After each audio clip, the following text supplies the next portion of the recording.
बहुत बहुत स्वागत है आप सभी का आपके अपने YouTube channel Shukla study point में। मैं शिवम शुक्ला आप सभी दोस्तों का हार्दिक स्वागत करता हूं। दोस्तों, आज की वीडियो के अंतर्गत हम लोग बात करेंगे भूगोल के मॉडल पेपर के बारे में, अर्थात जियोग्राफी का यह मॉडल पेपर होगा 2022 के छात्र छात्राओं हेतु बहुत ही ज़्यादा महत्वपूर्ण है। अभी परीक्षा लगी हुई है, आपको जो 22 तारीख को जो परीक्षा लगी हुई है उसके लिए तो एक प्रकार से सोचिए राम बाण जो है कार्य करने वाला है यह वीडियो, और बहुत ही ज़्यादा जानकारी इस वीडियो के माध्यम से आपको दी जाएगी। ऐसे ही प्रश्न आपकी परीक्षा में सेम टू सेम दिखने को मिलेंगे। और आपको ये भी बता दूं कि बीए प्रथम वर्ष के छात्र छात्राओं के लिए लेक्चर पूर्ण रूप से समर्थित है, तो ये बात आप ध्यान रखेंगे। प्रथम वर्ष अर्थात बीए प्रथम सेमेस्टर की मैं बात कर रहा हूँ। बीए फर्स्ट सेमेस्टर जियोग्राफी अगर आपने लिया है, आपका पेपर होने जा रहा है, तो आप निश्चित तौर पर परीक्षा की अंतिम घड़ी में इस वीडियो को 2 से 3 बार देख लीजिएगा। और आपको बता दूं कि इससे पहले एक मॉडल पेपर और हमने दे दिया है, अगर उसको आप लोगों ने नहीं देखा तो उसको भी देख लीजिएगा। जैसे कि ये मॉडल पेपर आपके समक्ष है, जिसको आप लोगों ने नहीं देखा लिखित वाले, तो वो देख लीजिएगा। इसमें लिखित मॉडल पेपर हमने बताया है, लेकिन आज की वीडियो में भी हम लिखित पर ही चर्चा करेंगे, क्योंकि लिखित से ऑब्जेक्टिव वाले भी लाभान्वित हो सकते हैं और लिखित वाले तो लाभान्वित हो ही सकते हैं। तो इससे क्या होता है, दोनों की छात्र छात्राएं हमारे सही तरीके से जान पाते हैं। ठीक, तो ये वीडियो देख लीजिएगा। और इससे पहले एक और हमने मॉडल पेपर दे दिया, उसको भी देख लीजिएगा। लिखित का है, बाकी ऑब्जेक्टिव के कई सारे मॉडल पेपर दे दिए, उसको भी देख लीजिएगा। जिसका ऑब्जेक्टिव होगा वो देख लीजिएगा, लिखित वाले भी देख लीजिएगा, क्योंकि वो भी चीज़ें इंपॉर्टेंट है। सोशियोलॉजी का भी हमने लिखित मॉडल पेपर दे दिया आपको, ये भी देख लीजिएगा। उसके बाद में हमने शिक्षा शास्त्र का भी कल जो है आपको दिया है। अगर आप होली के दिन पर ही, तो आप लोगों ने नहीं देखा तो देख लीजिएगा। और होली आपकी कैसी गई ये भी आप बताने का प्रयास करेंगे। चलिए अब हम बात कर लेते हैं कि आखिरकार जो है भूगोल का मॉडल पेपर कैसे, अर्थात भूगोल में कैसे कैसे प्रश्न आएंगे। और आपको पता होगा कि फिजिकल ज्योग्राफी आपके प्रथम सेमेस्टर में रखा गया है। आप सभी विश्वविद्यालय में फिजिकल ज्योग्राफी ही है पेपर का नाम, ठीक है। और फिजिकल ज्योग्राफी मतलब भौतिक भूगोल। तो आपको बता दें कि ये सॉल्व मॉडल पेपर होगा 2022 का, और मोस्ट इंपोर्टेंट प्रश्न इसमें रखे गए हैं।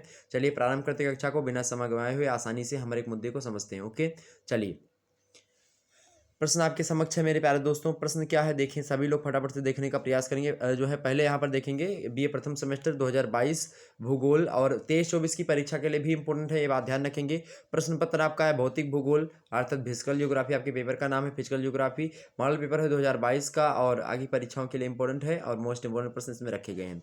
अब आपको बता दें कि इसमें हमने खंड आ यहाँ पर लिखना थोड़ा सा भूल गए। पेपर आपका 3 खंडों में होगा, खंड आ, खंड बा और खंड सा। आ से अति लघु उत्तरीय, बा से लघु उत्तरीय और सा से दीर्घ उत्तरीय टाइप के प्रश्न पूछे जाएंगे। ये मैं बार बार नहीं बताऊंगा, आप चलिए हम बता दे रहा हूं कि आखिरकार प्रश्न कैसे पूछे जा सकते हैं। उन सभी प्रश्नों को भी देख लीजिएगा, क्योंकि हमने लगभग 3 मॉडल पेपर में पूरे के पूरे जो है सिलेबस को आपको समाप्त करवाने का प्रयास किया। सिलेबस क्या, उसमें मतलब कि ऐसे ऐसे प्रश्न पूछे जाते हैं, तो ये प्रैक्टिस सेट एक प्रकार से आप बोल सकते हैं इसको, कि हमने 3-4 मॉडल पेपर आपको दे दिया, और आसानी से अगर आप लोगों ने बस यही 3-4 वीडियो देख ली, निश्चित तौर पर एक भी प्रश्न नहीं छूटेगा, और 100% आप करके आओगे, ये मैं दावे के साथ बोल रहा हूं। अगर आप लोगों ने मेरे तीनों वीडियो को देख लिया, और कुछ देखें या ना देखें, लेकिन अगर तीनों मॉडल पेपर की वीडियो देख लिया, निश्चित तौर पर आपके 100% नंबर, मतलब कि एक प्रकार 100% आप करके आएंगे। वो एग्जामिनर के ऊपर डिपेंड है कि वो देता है कि नहीं देता है, ठीक है।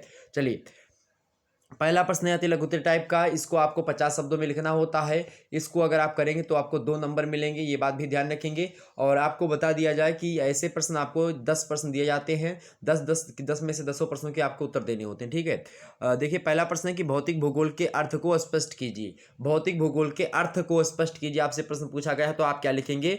तो लिखेंगे सीधी सिंपल सी परिभाषा पहले लिखेंगे कि भौतिक भूगोल को अंग्रेजी में फिजिकल ज्योग्राफी के नाम से जाना जाता है। क्या लिखेंगे कि जो है भौतिक भूगोल को अंग्रेजी में फिजिकल ज्योग्राफी के नाम से जाना जाता है।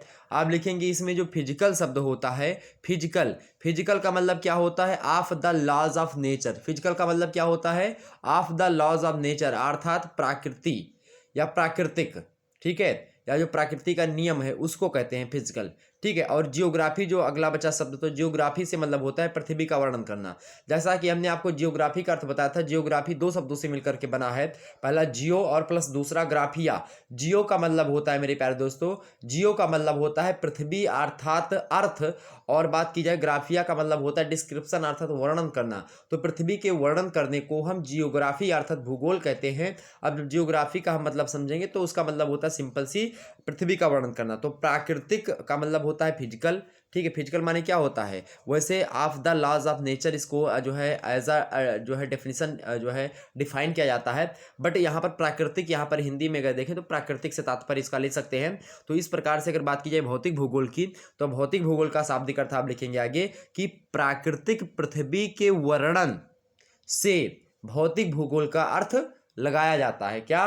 प्राकृतिक पृथ्वी के वर्णन से भौतिक भूगोल का अर्थ लगाया जाता है। आगे आप लिख सकते हैं कि पृथ्वी के अंतर्गत वह सभी तथ्य, वह घटनाएं आती हैं जिनके निर्माण में ईश्वरीय तथ्यों की भूमिका महत्वपूर्ण रही हो। इसमें धरातल पर निर्मित पर्वत हो गए, पठार हो गए, मैदान हो गए, आपके वनस्पति हो गई, जंतु हो गए, सागर हो गए, वायु हो गई आपकी, मतलब बहुत सारी वायु राशियां हैं। इन सभी से संबंधित जो घटनाएं होती हैं वो सारी की सारी घटनाएं भौतिक भूगोल के अंतर्गत हम लोग समझते हैं। ठीक है, इसके अतिरिक्त आप लिखेंगे कि इनके तत्वों में खगोल विज्ञान से लेकर के समुद्र विज्ञान तक तथा स्थलाकृतियों से लेकर के जैव जगत तक विस्तृत भाग व तथ्य व घटनाएं भौतिक भूगोल के अंतर्गत समाहित होती हैं, अर्थात सम्मिलित की जाती हैं। ठीक है, इतनी बात तो आपके समझ में आई होगी। निश्चित तौर पर हमने आपको बड़े अच्छे शब्दों में बताने का प्रयास किया है। तो एक व्यक्ति हैं आर्थर होम्स। कभी कभी मान लेते हैं एग्जाम से आपसे प्रश्न पूछ ले सकता, मतलब पूछा जा सकता है कि भौतिक भूगोल की परिभाषा को देते हुए आर्थर होम्स के विचार व्यक्त करें, या भौतिक भूगोल की परिभाषा आर्थर होम्स ने किस प्रकार से दी थी। तो आर्थर होम्स की बात की जाए तो इसी में आप मेंशन कर सकते हैं, इसी प्रश्न के उत्तर में, कि जो है आर्थर होम्स के अनुसार उन्होंने क्या कहा भौतिक भूगोल की परिभाषा को देते हुए, कि भौतिक पर्यावरण, क्या कहा भैया आर्थर होम्स महोदय ने, भौतिक पर्यावरण का अध्ययन ही भौतिक भूगोल है, जो कि ग्लोब के धरातलीय उच्चावच अर्थात भू आकृति विज्ञान, सागर तथा महासागरों, समुद्र विज्ञान। अब जो धरातलीय उच्चावच है उनका अध्ययन किस विज्ञान के अंतर्गत किया जाता है?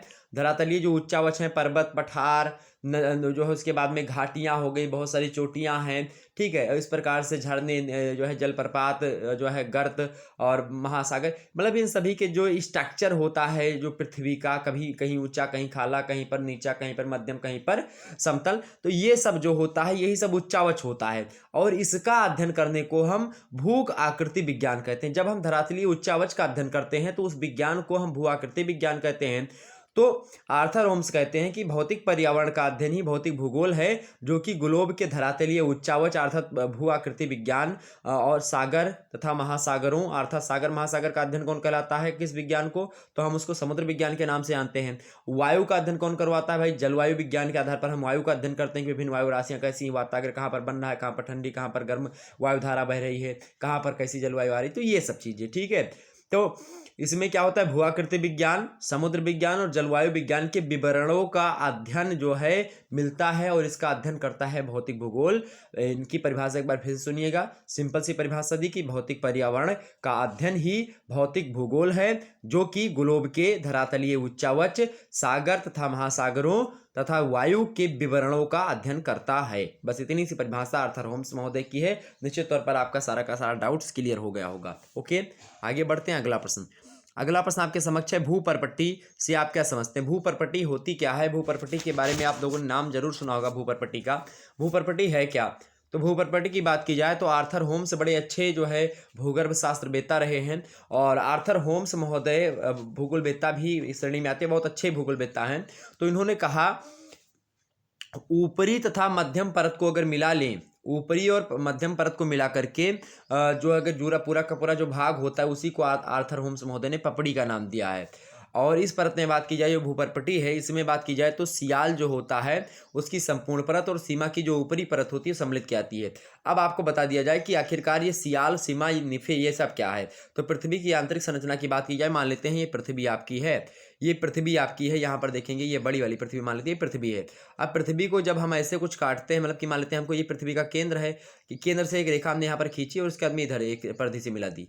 अब इतना भाग अगर हम इसका निकाल लें पृथ्वी का, तो हम ये देख लेंगे कि हाँ इसकी गहराई कितनी है पृथ्वी की। तब ये चित्र हम इसको थोड़ा सा अलग बनाते हैं। तो इतना सा भाग मान लेते हैं हमने निकाल लिया, इतना सा भाग हमने निकाल लिया भाई, इतना सा भाग हमने उसका निकाल लिया कि पृथ्वी की आंतरिक संरचना हमको पता करनी है। ये पृथ्वी का सबसे जो है नीचा वाला भाग जो है ये पृथ्वी का है। ओके, और ये ऊपर वाला भाग है। अब जो है आर्थर होम्स महोदय ने भूपरपट्टी जो कहा, किसको कहा भाई? तो ये इसको तीन भागों में बांटा है, जो है स्वेस महोदय ने तीन भागों में बांटा। तो ऊपर वाले को कहा सियाल, ठीक है, SIAL, सियाल कहा। और जो बीच वाला है इसको क्या कहा, सीमा कहा, SIMA, सीमा। और इसके अंदर नीचे वाला है जिसको किसको क्या कहा, निफे कहा। ठीक है, इसको क्या कहा, निफे कहा। ओके, तो क्रस्ट और मेंटल और क्रोड, ये तीन जो है आपके जो है ये भी जो है भौतिक जो है विभाजन में आते हैं। पृथ्वी की आंतरिक संरचना का भौतिक विभाजन, पृथ्वी की आंतरिक संरचना का जो रासायनिक विभाजन है वो सियाल, सीमा, निफे के आधार पर स्वेस महोदय ने किया।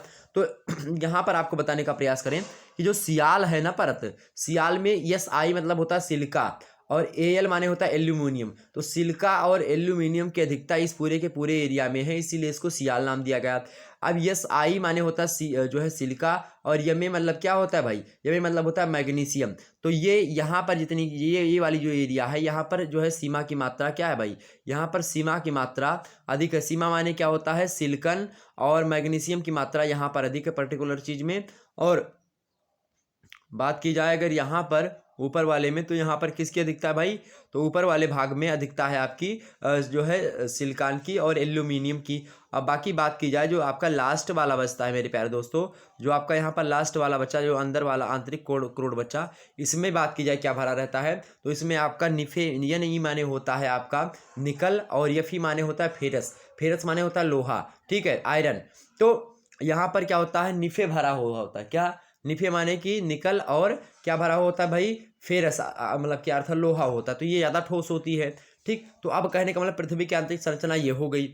अब यहाँ पर भूपर्पटी कौन सी होती है, तो आर्थर होम्स महोदय कहते हैं कि सियाल की पूरी परत, सियाल कौन है, सबसे ऊपर वाली परत कौन सी हो गई आपकी, सबसे ऊपर वाली परत आपकी सियाल की हो गई भाई। तो ये सियाल की पूरी परत ले लो आप, मतलब कि ये पूरा का पूरा ऊपर वाला भाग ले लेते हैं हम, पूरा का पूरा ऊपर वाला भाग ले लें। और जो जो है सीमा जो है अर्थात जो नीचे वाला भाग है इसका थोड़ा सा ऊपरी वाला भाग अगर हम ले लें, तो इसको पूरा का पूरा मिला दिया जाए तो ये भूपर्पटी कहलाती है। अगर आप ऐसे चित्र में बना करके अगर आपसे लघु त्रिय में पूछा जाता है प्रश्न, तो आप आसानी से भूपर्पटी के बारे में समझा सकते हैं, कोई दिक्कत की बात नहीं होनी चाहिए ना। समझ में आ गई बातें।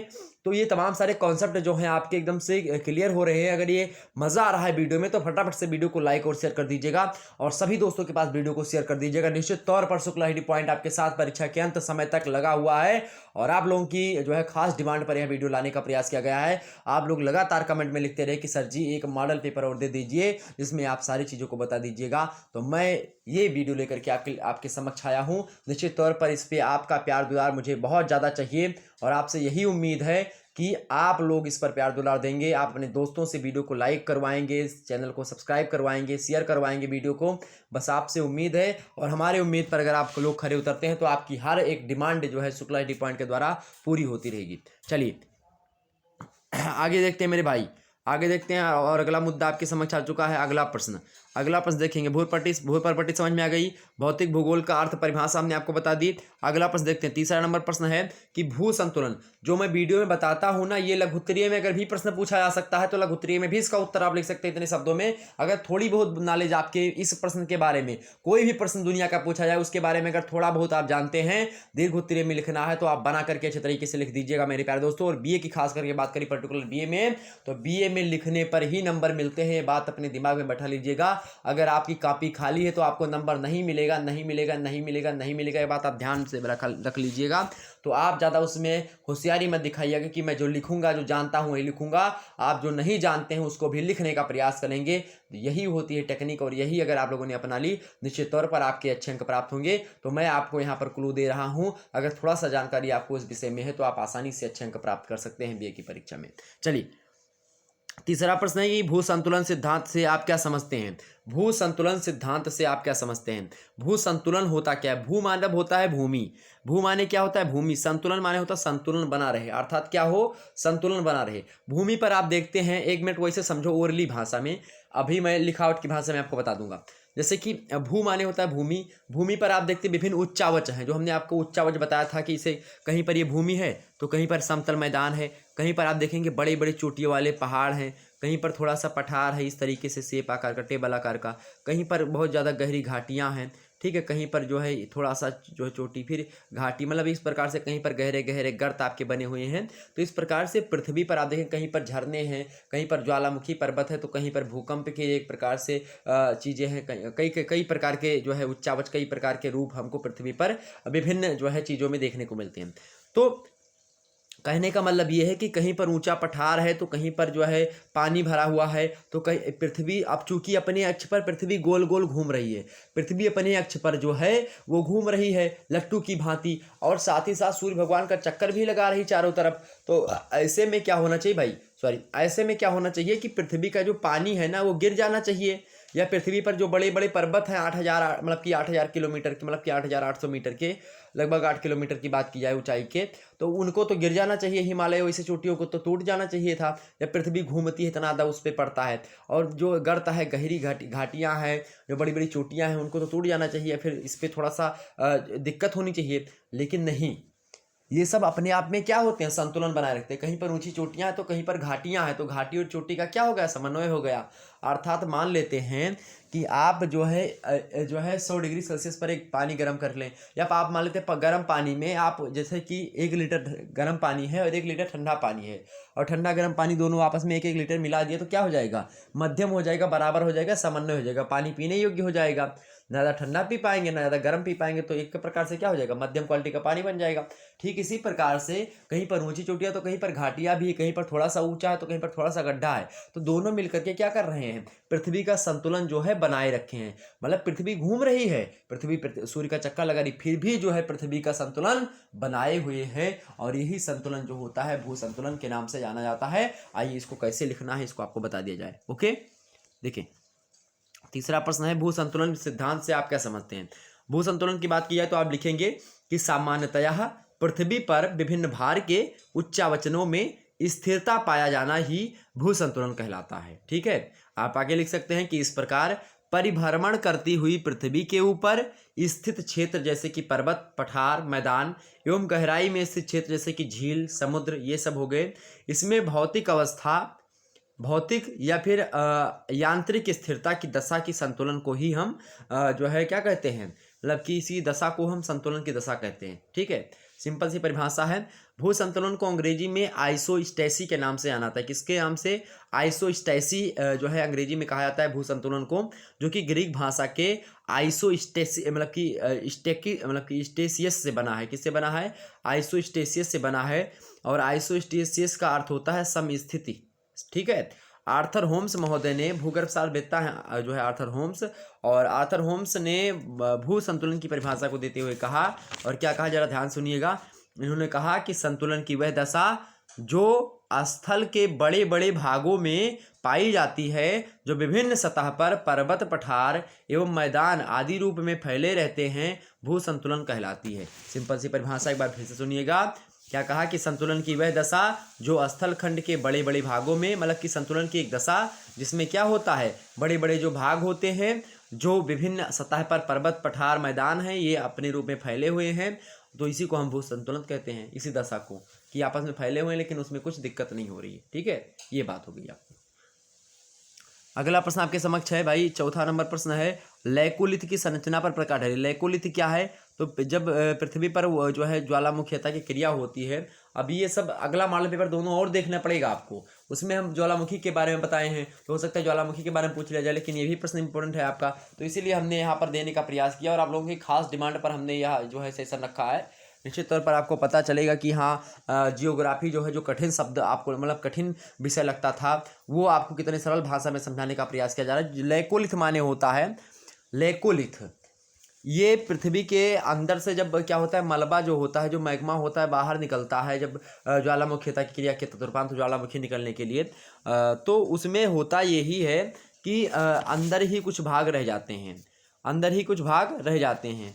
ठीक है, कहने का मतलब ये है कि कुछ चीज़ें मतलब कि कुछ ज़्यादा वेग से निकलते हैं मैग्मा, लेकिन कुछ कम वेग से निकलते हैं, तो जो कम वेग से निकलते हैं वो उसी के अंदर कहीं कहीं पर रह जाते हैं पृथ्वी के अंदर ही, तो वो एक संरचना बना लेते हैं, वो चट्टानें बन जाती हैं, तो उसी को लैकोलिथ, फैकोलिथ, बेकोलिथ इस प्रकार से कहा जाता है। ठीक है, अब इसको मैं जो है जो इससे पहले वाली वीडियो हमने दी थी अभी 3-4 दिन पहले की, उसमें हमने ज्वालामुखी से जो आंतरिक बाह्य आकृतियां हैं और जो पृथ्वी से बाहर उत्पन्न होने वाली बाह्य आकृतियां हैं उनके बारे में हमने आपको बता दिया था। अगर आप लोगों ने नहीं देखा तो देख लीजिएगा, उसमें आपको सारी बातें क्लियर हो जाएंगी। अब यहाँ पर हम समझते हैं लेकोलिथ की संरचना क्या होती है। तो लेकोलिथ की बात की जाए तो आप लिखेंगे कि यह भूभाग के अंदर एक उन्नतोदर ढाल की आकृति होती है। प्रायः परतदार चट्टानों के बीच यह आकृति जो है पाई जाती है। अतः जब दोनों के बीच गर्म मैग्मा भर जाता है तो वाष्प तथा जल के कारण ऊपर की परत गुंबद की भांति फूल जाती है और यह उठ जाता है और वह लावा जो है आकर के यहाँ पर क्या हो जाता है, भर जाता है। इस प्रकार भरे हुए लावा को लेकोलिथ कहते हैं। क्या? भरे हुए लावा को लेकोलिथ कहते हैं। उदाहरण के लिए लेकोलिथ की आकृति संयुक्त राज्य के यूटाह प्रांत जो है वहाँ पर हेनरी पर्वत पर स्थित है और इसकी छतरी नुमा आकृति होने से इसे छत्रक भी कहा जाता है। तो लेकोलिथ एक प्रकार से छतरी नुमा, इसे कुकुरमुत्ता की आकृति की भांति होता है, तो उसी को एक प्रकार से लेकोलिथ की संरचना आप लिख सकते हैं। लेकोलिथ की संरचना जो है छत्रक की भांति होती है, क्योंकि ये छतरी नुमा होती है। तो हेनरी पर्वत पर स्थित है, यूटाह प्रांत के संयुक्त राज्य अमेरिका में है, तो इसीलिए इसको छतरी नुमा अर्थात छत्रक भी कहा जाता है। ठीक है, ये बात आप ध्यान रखेंगे। अगला प्रश्न आपके समक्ष है, 5वां नंबर प्रश्न देखेंगे। प्लेट विवर्तनिकी से आप क्या समझते हैं, या प्लेट विवर्तनिकी से क्या आशय है। प्लेट विवर्तनिकी क्या है भाई? प्लेट विवर्तनिकी से आपका क्या आशय है?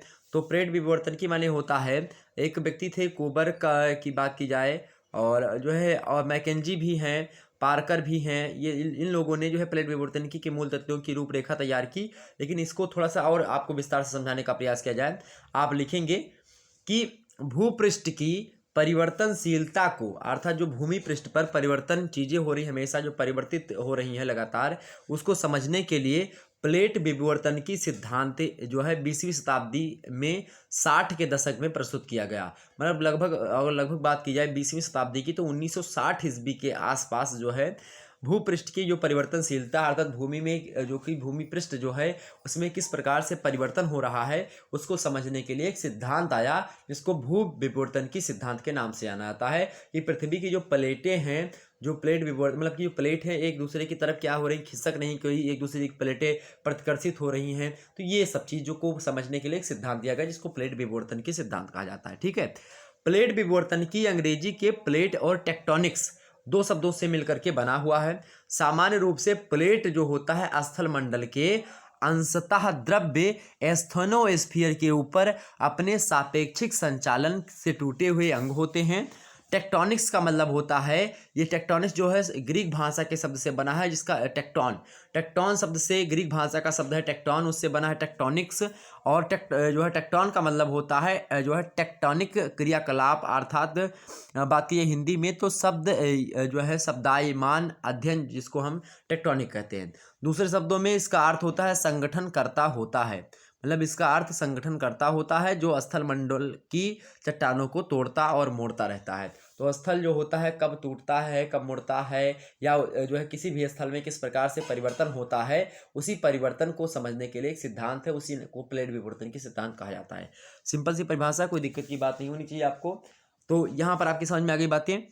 तो वही बात की जाए प्लेट विवर्तन की तो इसकी जो है बात की जाए, आप लिखेंगे कि प्लेट शब्द का प्रयोग 1960 से 1965 के बीच में अनेक विद्वानों के द्वारा जो है किया जाने लगा। किंतु जो है डीपी मैकेंजी और RL पार्कर महोदय ने 1967 ईस्वी में सर्वप्रथम प्लेट विवर्तनिकी के मूल तत्वों की रूपरेखा तैयार की और इसे खंडजा प्रस्तर सिद्धांत के नाम से जाना गया। तो आपसे पूछ सकता है ऑब्जेक्टिव वालों की जो है किस सिद्धांत को कहा जाता है, मतलब प्लेट विवर्तन के सिद्धांत का एक और नाम क्या है, तो इसे हम खंडजा प्रस्तर सिद्धांत भी कहते हैं, जो कि मैकेंजी और पार्कर महोदय के द्वारा दिया गया था। ठीक है, तो ये प्लेट विवर्तन की होता है कि प्लेट मतलब कि किस प्रकार से प्लेटें एक दूसरे की तरफ खिसक रही हैं, किस प्रकार से हिमालय पर्वत अभी भी बढ़ रहा है, इन सभी चीज़ों को समझने के लिए ये चीज़ बताई गई है। ठीक, या अफ्रीका का या फिर जो मतलब दक्षिणी भारत है वो अफ्रीका से किस प्रकार से टूट करके यहाँ पर आया, ये सब प्लेट विवर्तन के सिद्धांत के द्वारा ही हम समझ सकते हैं। 6वां नंबर प्रश्न है आपके समक्ष, चट्टान किसे कहते हैं। चट्टान क्या है भाई, चट्टान किसे कहते हैं? तो पृथ्वी सतह का निर्माण करने वाली रचना सामग्री को चट्टान कहते हैं। क्या? पृथ्वी सतह का निर्माण करने वाली रचना सामग्री को, अर्थात जो पृथ्वी की सतह का निर्माण करती है उसके निर्माण करने में जो सामग्री लगती है उन सामग्री को चट्टान के नाम से जाना जाता है। ठीक है, आप आगे आप लिख सकते हैं कि सामान्य रूप से चट्टान शब्द का प्रयोग किसी कठोर धातु के लिए ही किया जाता है। ठीक है, आगे आप लिख सकते हैं किंतु भूगोल विषय में बात की जाए तो भूगोल विषय में चट्टान का प्रयोग बालू के लिए, कंकड़ के लिए, मिट्टी के लिए, ग्रेनाइट के लिए, इन सभी के लिए किया जाता है। एक व्यक्ति हैं आर्थर होम्स। आर्थर होम्स भूगर्भ शास्त्रवेत्ता हैं, तो ये जरूर इन सभी चीज़ों में जो है अपनी परिभाषा देंगे। निश्चित तौर पर आर्थर होम्स को समझ लीजिए। भौतिक भूगोल में आप देखेंगे अधिकतर, चूंकि भौतिक भूगोल में भूगर्भ और उसके अंदर भू आकृति विज्ञान खूब अधिक मात्रा में जियोलॉजी घुसी हुई होती है, तो इसको आपको आर्थर होम्स की परिभाषाओं को आपको तो पढ़ी होनी चाहिए। तो आर्थर होम्स चट्टान की परिभाषा को देते हुए कहते हैं, क्या कहते हैं कि अधिकांश चट्टानें होती हैं, आप लिखेंगे आर्थर होम्स महोदय कहते हैं कि अधिकांश चट्टानें खनिजों का ही मिश्रित अंश होती हैं। क्या कहा कि अधिकांश चट्टानें खनिजों का ही मिश्रित और अंश होती हैं। यह कथन कभी कभी ऑब्जेक्टिव में प्रश्न पूछ लिया जाता है कि अधिकांश चट्टानें खनिजों का ही मिश्रित अंश होती हैं, कथन किसका है? तो आर्थर होम्स का है। आगे आर्थर होम्स कहते हैं कि अधिकांश चट्टानें खनिजों का ही मिश्रित अंश होती हैं, अतः उनमें कई खनिजों का पाया जाना स्वाभाविक होता है और इन खनिजों में रासायनिक तत्वों का योग रहता है। प्रत्येक चट्टान में एक से अधिक खनिजों का सम्मिश्रण पाया जाता है। ये चट्टान की परिभाषा आर्थर होम्स महोदय ने दी है। और चट्टानों की परिभाषा और एक विद्वान है, उनका नाम है आर.एस. पवार। आर.एस. पवार महोदय कहते हैं चट्टान की परिभाषा को देते हुए कि चट्टानें खनिजों का प्राकृतिक मिश्रण होती हैं। क्या? चट्टानें जो होती हैं, जो खनिज होते हैं, उनका प्राकृतिक मिश्रण होती हैं, अर्थात प्रकृति के द्वारा जो है चट्टानों में खनिज लवण की जो है मिश्रता पाई जाती है, मतलब कि खनिज लवण उसमें जो है पहले से ही मिश्रित होते हैं, जिसमें भूपटल की संरचनात्मक इकाई का निर्माण होता है। जिनसे क्या होता है, ऐसी मिश्रित चट्टानें, ऐसी खनिजों से मिश्रित जो है जो प्राकृतिक मिश्रण होता है खनिजों का, जिससे भूपटल की संरचनात्मक इकाई का निर्माण होता है, उसी को हम चट्टान कहते हैं। ऐसा परिभाषा आर.एस. पवार महोदय ने दी। ठीक है, इतनी बात क्लियर हो गई आपकी। निश्चित तौर पर आपके समझ में सारी बातें आ रही होंगी। अगला प्रश्न आपके समक्ष आ चुका है। 7वां नंबर प्रश्न है कि भ्रंश घाटी या रिफ्ट घाटी से आप क्या समझते हैं, या भ्रंश घाटी या रिफ्ट घाटी किसे कहते हैं? प्रश्न बड़ा ही अच्छा है, एग्जाम्स में आ सकता है कि भ्रंश घाटी क्या है या रिफ्ट घाटी क्या है। दोनों की बातें एक ही है। रिफ्ट घाटी का निर्माण जिस प्रकार से होता है उसी प्रकार से भ्रष्ट घाटी, मतलब कि भ्रंश घाटी का भी निर्माण होता है। भ्रष्ट नहीं है, भ्रंश। ठीक है, भ्रंश माने होता है दरार, ठीक है, पड़ जाना। तो भ्रंश या रिफ्ट घाटी एक ही बात होती है, ये बात ध्यान रखेंगे। तो आप लिखेंगे भ्रष्ट घाटी के भ्रष्ट ही निकल रहा है, भ्रंश घाटी के बारे में। तो ये भ्रंश घाटी जो होती है ये लंबी होती है, सक्रिय होती है और अत्यधिक गहरी भी होती है। तो ऐसी घाटी जो कि अत्यधिक गहरी हो, जो कि अत्यधिक सक्रिय हो और लंबी हो, उस घाटी को हम क्या कहते हैं? भ्रंश घाटी कहते हैं। और इसका निर्माण कैसे होता है, तो इसका निर्माण के बारे में विद्वानों में एक प्रकार से मतभेद है, मत एक नहीं है।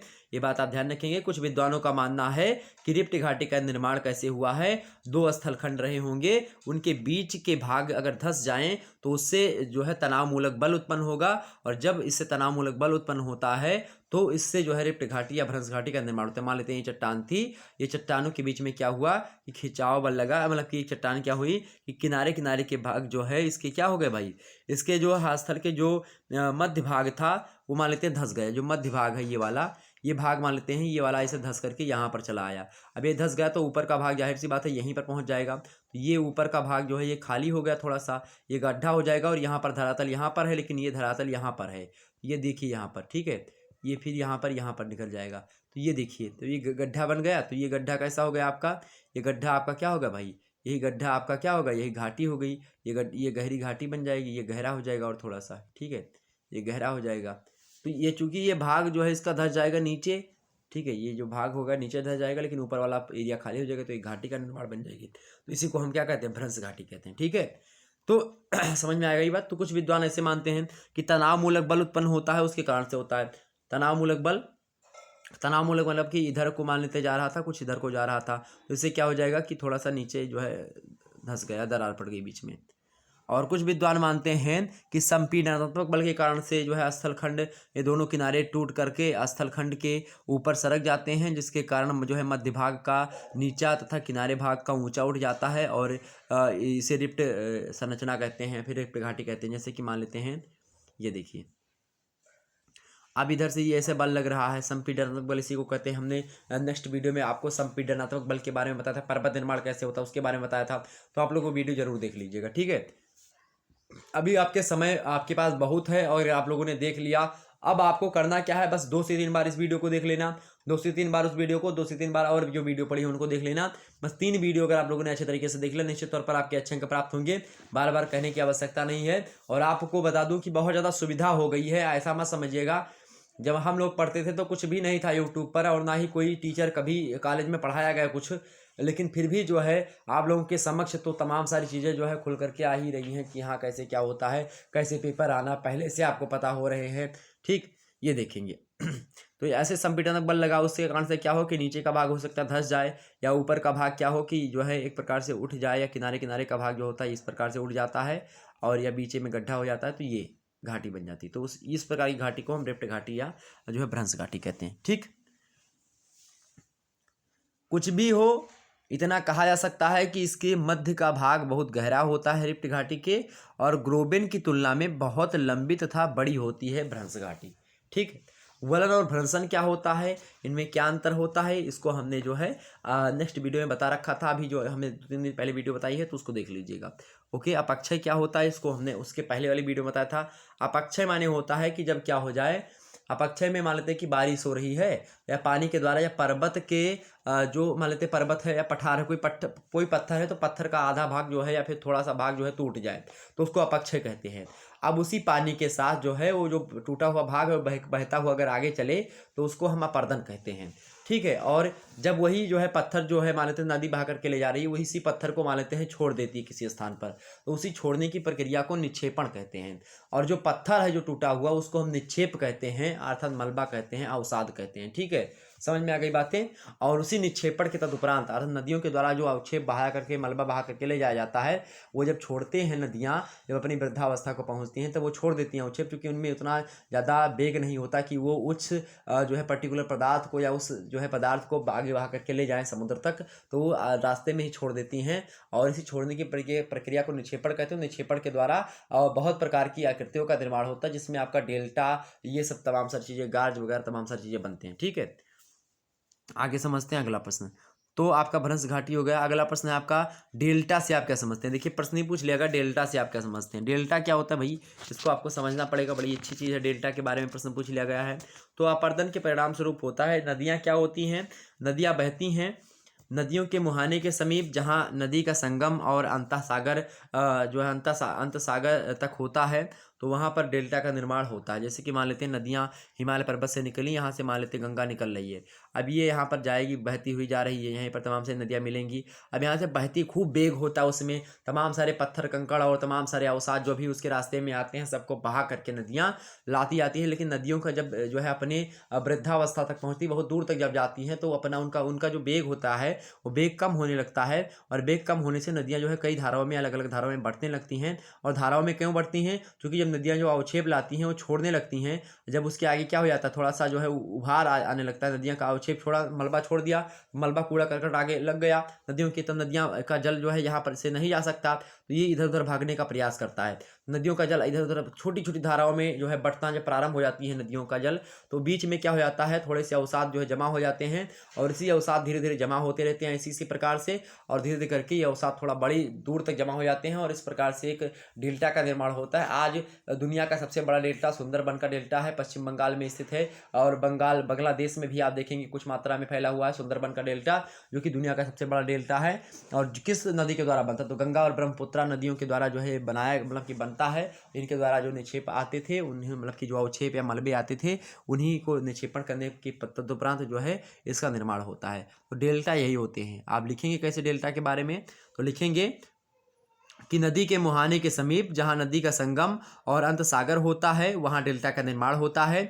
इसका निर्माण नदी की वृद्धावस्था से होता है। नदी में वेग तथा भार ढोने की क्षमता लगभग जब समाप्ति तक पहुँच जाती है, अपने साथ लाए गए प्रत्येक पदार्थ का नदी इस समय निक्षेप कर देती, मतलब कि छोड़ देती है, और यह निक्षेपित पदार्थ नदी के मुहाने के समीप जमा होने लगता है। और जब इस निक्षेपित पदार्थ की आकृति ग्रीक भाषा के डेल्टा की तरह त्रिभुजाकार होती है तो इसे हम डेल्टा कहते हैं। क्योंकि डेल्टा जो होता है ये ग्रीक भाषा का एक शब्द होता है, एक जैसे कि अपने यहाँ पर छोटा बड़ा या छोटी बड़ी होता है, अंग्रेजी में ABCD होता है, उसी प्रकार से वहाँ पर डेल्टा गामा अल्फा बीटा ये सब होता है। ठीक है, अल्फा बीटा गामा डेल्टा, तो ये सब ग्रीक भाषा का जो है शब्द है, तो वो उसी के तरीके से हो जाता है, तो उसी को हम डेल्टा कहते हैं। डेल्टा कई प्रकार के होते हैं, जैसे कई प्रकार के डेल्टा होते हैं, जैसे कि जो है पंजाकार डेल्टा हो गया, जो है पक्षीकार डेल्टा हो गया, कई प्रकार का डेल्टा होता है, ये बात ध्यान रखेंगे। कभी कभी एग्जाम से आपसे प्रश्न पूछा कि 4 नदीय अपरदनात्मक स्थलाकृतियों के नाम बताइए। नदी के अपरदन से जो है किस प्रकार से 4 आकृति बनती हैं, तो पहला तो जलप्रपात अर्थात झरना बनता है। दूसरी बात क्या है, बी आकार की घाटी भी नदियों की अपरदनात्मक स्थलाकृतियों का ही परिणाम है। नदी विसर्प भी बनता है, गोखुर झील भी बनती है। ओके, तो ये 4 नदियों से बनने वाली जो है वो है। अगला प्रश्न आपके समक्ष 9वां नंबर प्रश्न देखेंगे, हिमानी की परिभाषा दीजिए। हिमानी की परिभाषा दीजिए। हिमानी क्या है भाई? हिमानी की बात की जाए तो जिसको आप हिंदी में ग्लेशियर कहते हैं, उसी को जो है मतलब कि जिसको आप अंग्रेजी में ग्लेशियर कहते हैं उसी को हिंदी में हिमानी कहा जाता है। हिमानी की बात की जाए तो बर्फ़ के बड़े बड़े पहाड़ होते हैं, वही बर्फ़ के बड़े बड़े पहाड़ जो होते हैं आपके हिमानी कहलाते हैं। अपरदन के अन्य कारकों के समान ही हिमनद भी धरातल को समतल करने का कार्य करता है, और हिमनद द्वारा निर्मित स्थल रूप अपरदन के अन्य कारकों द्वारा निर्मित स्थल रूपों से भिन्न होते हैं। हिमनद हिम या बर्फ के समूह होते हैं जो कि बर्फाच्छादित क्षेत्रों में गुरुत्व के कारण प्रभावित होते हैं या धरातल की सरिताओं के समान हैं। हिम की नदियों के रूप में प्रवाहित होती रहती हैं। यहाँ पर बता दें आपको कि जैसे कि पर्वतों के ऊपर जो होता है, जो वहाँ ऊंचाई पर आप देखेंगे तो ठंड का माहौल थोड़ा सा बढ़ जाता है, तो वहाँ पर होता क्या है कि वहाँ पर जो है बर्फ़ जम जाते हैं पहाड़ों पर, पर्वत की चोटियों पर। तो वहाँ से होता क्या कि बड़े बड़े पर्वत के जो है मतलब कि पर्वतों पर ग्लेशियर बड़े बड़े जो है इसी जो है क्या बोलते हैं, बर्फ़ के ही पहाड़ हो जाते हैं। तो उसी बर्फ़ के पहाड़ को हम ग्लेशियर अर्थात हिमानी कहते हैं। और क्या होता है कभी कभी कि वही बर्फ़ जब होता है, गर्मी आती है तो वही बर्फ़ जो होते हैं धीरे धीरे पिघलना प्रारंभ करते हैं, और जब वो धीरे धीरे पिघलना प्रारंभ करते हैं मेरे प्यारे दोस्तों, तो वो जो होते हैं उसके साथ ही बर्फ़ के टुकड़े जो है बहा करते हैं। तो वही बर्फ़ के टुकड़े थोड़े थोड़े पिघले, थोड़े थोड़े उस बर्फ़ के टुकड़े बहने लगे कट कट करके, तो क्या होता है इसी को ग्लेशियर का पिघलना कहते हैं। अब इससे क्या होता है, हिमनद बन जाती है। हिमनद माने कि जिसमें कि बर्फ़ बह रहे हों, ऐसी इस प्रकार की नदी, उसी को हिमनद कहते हैं। तो बहने लगती है, फिर धीरे धीरे क्या होता है, और उसी से नदियाँ हमेशा किससे निकलती हैं, हिमानी से ही निकलती हैं, ग्लेशियर से ही नदियाँ निकलती हैं। ठीक है, ये बात ध्यान रखेंगे। तो यही चीज़ होती है आपकी, समझ में आ गई बातें। ड्रमलिन क्या होता है भाई? ड्रमलिन, तो ड्रमलिन जो होता है अंडों की टोकरी के नाम से जाना जाता है। हिमनद के पिघलने पर क्या होता है, अंतस्थ हिमोड़ का निर्माण होता है। हिम जब पीछे हटता है तो इसे अंतस्थ हिमोड़ के कई सारे ढेर निर्मित जो है करता है, और परंतु जब किसी कारण हिमनद पुनः आगे बढ़ने लगते हैं तो इन हिमोड़ों को अपने साथ आगे ढकेलती हुई बढ़ जाती हैं और इनके ऊपर जो है टिल पदार्थों का निक्षेप कर देती हैं, और इस प्रकार के टीले की आकृति दूर से देखने पर अंडे की टोकरी के समान लगती है। इसे ही ड्रमलिन कहा जाता है। ठीक है, हिम टोपियाँ भी बनती हैं। हिम चादर भी हिम टोपियों को कहा जाता है। 50,000 वर्ग किलोमीटर के क्षेत्र में विस्तृत गुंबदाकार हिम पिंड को हिम चादर के नाम से जाना जाता है। ओके, और जब इसका क्षेत्र जो होता है कम क्षेत्र में विस्तृत होता है तो उसी को हम हिम टोपिया कहते हैं। तो ये कई चीज़ें हैं जो कि ग्लेशियर के पिघलने से बनती, ग्लेशियर से बनती हैं, हिमानी से। तो ये हमने बता दिया, ड्रमलिन हो गया आपका, हिम टोपिया हो गई, ये चीज़ें। ओके, आगे समझते हैं अगला प्रश्न। 10वां नंबर प्रश्न आपके समक्ष है। 10वां नंबर प्रश्न आपके समक्ष क्या है, जैविक अनुक्रमण की परिभाषा दीजिए। जैविक अनुक्रमण की परिभाषा दीजिए। प्रश्न क्या है, जैविक अनुक्रमण की परिभाषा दीजिए। जैविक अनुक्रमण क्या है भाई? जैविक अनुक्रमण माने होता है बात की जाए और आप लोग सूर्यातप क्या होता है, तो सूर्यातप की बात की जाए तो सूर्य से वायुमंडल में निरंतर विकिरित ऊष्मा को सूर्यातप कहा जाता है। ये बात आप ध्यान रखेंगे, अर्थात जो सूर्य के द्वारा प्रकाश आया और वो पृथ्वी से टकरा करके ऊपर उठा, फिर वायुमंडल में फैल गया, उसी के जो है तापमान को हम सूर्यातप कहते हैं। ये परिभाषा हमने जो है अगली वीडियो में दे दी है, जो हमने 3-4 दिन पहले बताई थी जियोग्राफी की, तो उसको देख लीजिएगा, ठीक है। और जो है वाताग्र भी उसमें हमने बता दिया था, ठीक है, कि वाताग्र सतह अथवा धरातलीय सतह का प्रतिच्छेदन करने वाली रेखा को वाताग्र कहते हैं। ठीक, चक्रवात भी हमने बता दिया था, प्रतिचक्रवात बता दिया था आपको क्या है, ठीक है। तो ये सब पढ़ लीजिएगा। चक्रवात अपेक्षाकृत निम्न वायुदाब के वे क्षेत्र होते हैं जो कि समकेंद्रीय समदाब रेखाओं से घिरे हुए होते हैं। ये सब बातें आप ध्यान रखेंगे, ओके। इसमें क्या होता है, गोलार्ध में उत्तरी गोलार्ध में बाहर से भीतर की मतलब कि केंद्र की ओर पवनें जो होती हैं वामावर्त दिशा में जो है घूमती रहती हैं। तो इससे क्या होता है जो है निर्माण होता है किसका, चक्रवात का। इस चक्रवात को अंग्रेजी में जो है साइक्लोन कहते हैं और प्रतिचक्रवात को एंटी साइक्लोन कहते हैं। मानसून के बारे में हमने बता दिया था कि मानसून शब्द जो है अरबी भाषा के मौसम शब्द से बना है, जिसका मतलब होता है मौसम, ठीक है। इसमें ऐसी हवाएं होती हैं जो वर्ष में अपनी दिशा मौसम के अनुसार बदलती रहती हैं। ये सब हमने बता दिया था, ओके। उसमें महासागरीय धाराओं के बारे में हमने बताया था कि महासागरीय धाराएं कौन सी होती हैं। मोक हाउस महोदय कहते हैं कि समुद्री जल धाराओं को मतलब कि परिभाषित करते हुए कहा इन्होंने कि महासागर की सतह की विशाल जलराशि की एक निश्चित दिशा में होने वाली सामान्य गति को ही महासागरीय धाराएं कहते हैं। तो ये सब आप ध्यान रखेंगे। तो बायोम क्या था उसको भी हमने बता दिया था, और उत्पादक और उपभोक्ता में क्या अंतर होता है इसको भी हमने बता दिया था, ठीक है। तो ये सब वीडियो आप लोग देख लीजिएगा। अब यहाँ पर प्रश्न क्या पूछा गया, जैविक अनुक्रमण से की परिभाषा दीजिए। जैविक अनुक्रमण को अगर आपको अपनी भाषा में बताने का प्रयास किया जाए तो बड़ी सिंपल सी परिभाषा है जैविक अनुक्रमण की, और आपको जो है अच्छी लगेगी परिभाषा कैसे आप दे सकते हैं जैविक अनुक्रमण की। जैविक अनुक्रमण का मतलब होता है कि मान लेते हैं कि जैसे जिराफ का आप लोगों ने उदाहरण सुना होगा कि जो व्यक्ति या जो प्राणी या फिर जो वनस्पति प्रकृति के हिसाब से अपने आप को कन्वर्ट कर लेगी, जो वनस्पति, जो प्राणी, जो जीव जंतु, जो चल अचल संपत्ति प्रकृति के हिसाब से अपने आप को प्रकृति के हिसाब से कन्वर्ट कर लेती है, परिवर्तित कर लेती है, उसको जैविक अनुक्रमण कहा जाता है। उस कन्वर्ट करने की प्रक्रिया को जैविक अनुक्रमण कहते हैं। कहने का मतलब ये है कि प्रकृति का नियम ही है परिवर्तन, और जब परिवर्तन ही प्रकृति का नियम है तो जिस हिसाब से प्रकृति अपने आप को परिवर्तित कर रही है, ठीक इसी प्रकार से अपने आप को परिवर्तित करना ही चाहिए। और जो ये प्रक्रिया होती है इसी को कहते हैं। अगर आप लिखने के लिए आपसे पूछा जाए तो क्या लिखेंगे, लिखेंगे कि जैविक अनुक्रमण की एक ऐसी स्थिति, मतलब कि जैविक अनुक्रमण को एक ऐसी स्थिति माना जाता है जिसके कारण किसी स्थान पर निवास कर रहे जैविक समुदाय या उस स्थान पर कहीं और से विसरण द्वारा प्राप्त जैविक समुदायों में वातावरण में होने वाले परिवर्तनों का प्रभाव पड़ने पर परिवर्तन आगे लगते हैं। क्या परिवर्तन जो है आने लगते हैं। इस परिवर्तन में वह जैविक समुदाय अर्थात जंतु हो चाहे पादप हो, जो इस परिवर्तन की प्रक्रिया के साथ यदि स्वयं का परिवर्तन कर लेते हैं तो जीवित रहते हैं, अन्यथा शेष भाग जो होते हैं या फिर जो परिवर्तन नहीं कर पाते हैं वो समाप्त हो जाते हैं।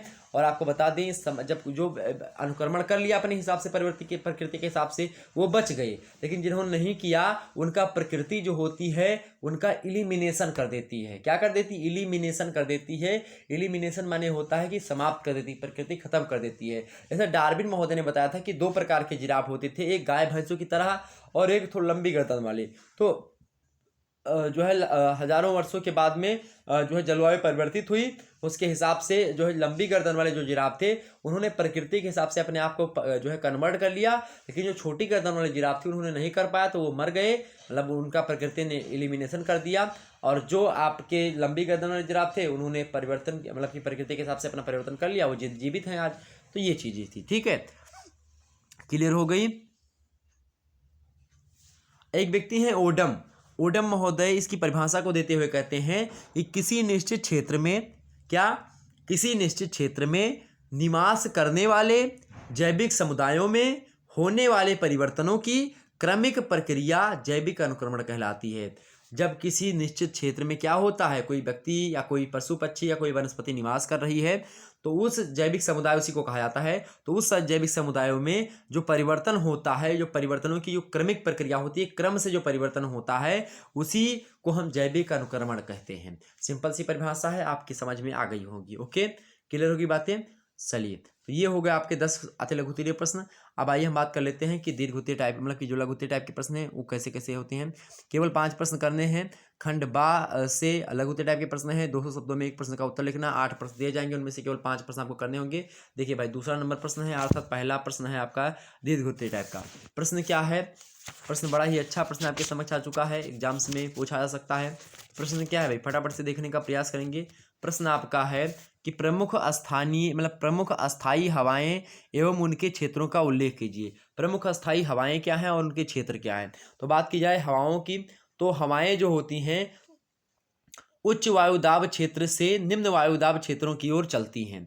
क्या? हवाएं हमेशा उच्च वायुदाब से निम्न वायुदाब की क्षेत्र चलती हैं। उच्च वायुदाब क्या होता है?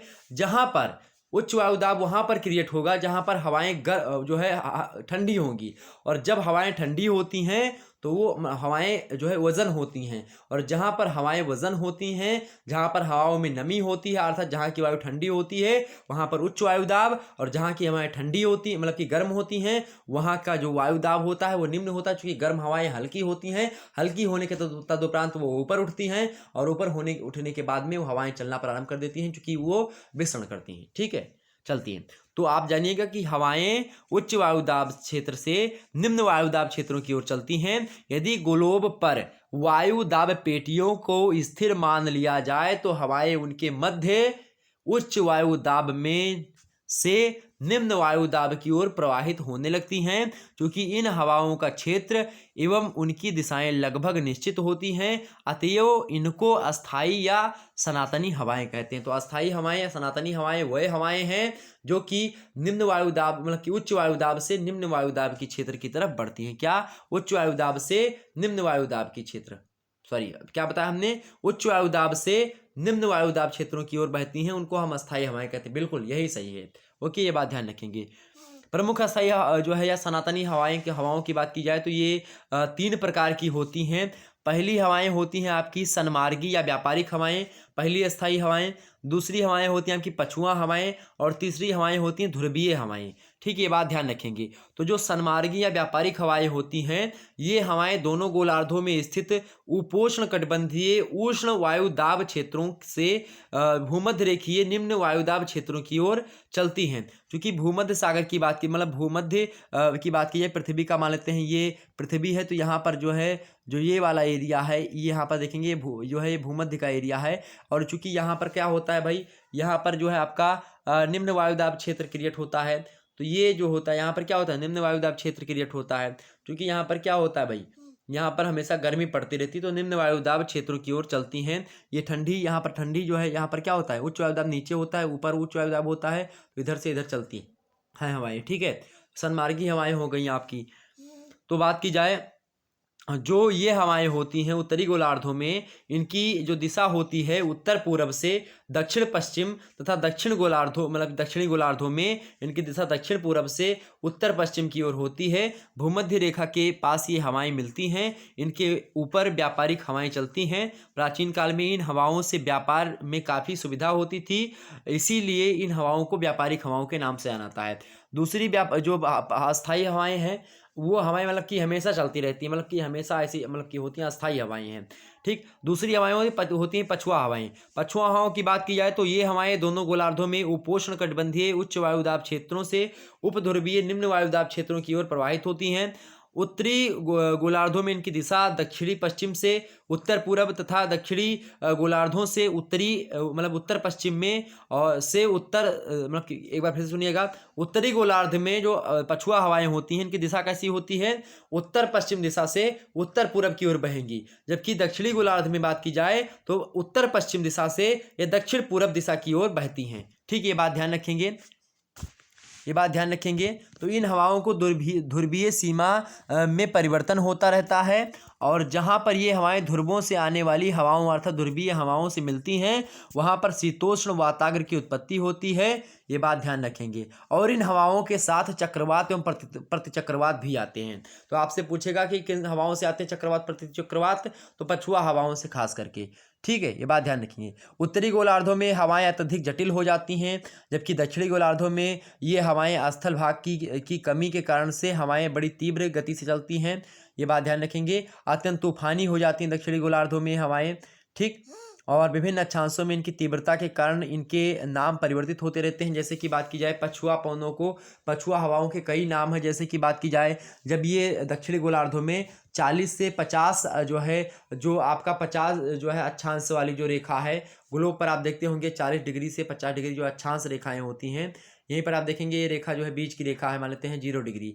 अब इसकी जो 40-45 डिग्री की अक्षांश रेखा है, मतलब कि ये है दक्षिणी गोलार्ध, ये होता है दक्षिणी गोलार्ध, ये है उत्तरी गोलार्ध, ये है दक्षिणी गोलार्ध में। जब ये हवाएं 40 जो है डिग्री कोण से मतलब 45 डिग्री रेखाओं के अक्षांश से जो है गुजरती हैं, तो इन्हें हम क्या कहते हैं, गरजता चालिसा कहते हैं। तो 40 से 50 डिग्री के बीच की जो हवाएं होती हैं जब वहाँ पर चलती हैं तो उसको गरजता चालिसा कहते हैं। जब ये हवाएं 50 डिग्री अक्षांशों के आसपास, दक्षिणी अक्षांश के आसपास बहती हैं तो उसको हम भयंकर पचासा कहते हैं। और जब यही हवाएं 60 डिग्री अक्षांशों के आसपास दक्षिणी अक्षांश के पास से गुजरती हैं तो उन हवाओं को हम चीखता साठा कहते हैं। तो आपसे एग्जाम से पूछेगा कि चीखता साठा किन हवाओं को कहते हैं, तो पछुआ हवाओं को गरजता चालिसा, मतलब कि गरजता चालिसा किसे कहते हैं, तो जो है उसको भी पछुआ हवाओं को। और जो है प्रचंड पचासा या फिर भयंकर पचासा या प्रचंड पचासा तो हम 50 डिग्री वाली हवाओं को कहते हैं जो कि दक्षिणी गोलार्ध में चलती हैं, ठीक है। पछुआ पवने, तो पछुआ पवने जो कि दक्षिणी गोलार्धों में 40 डिग्री जो है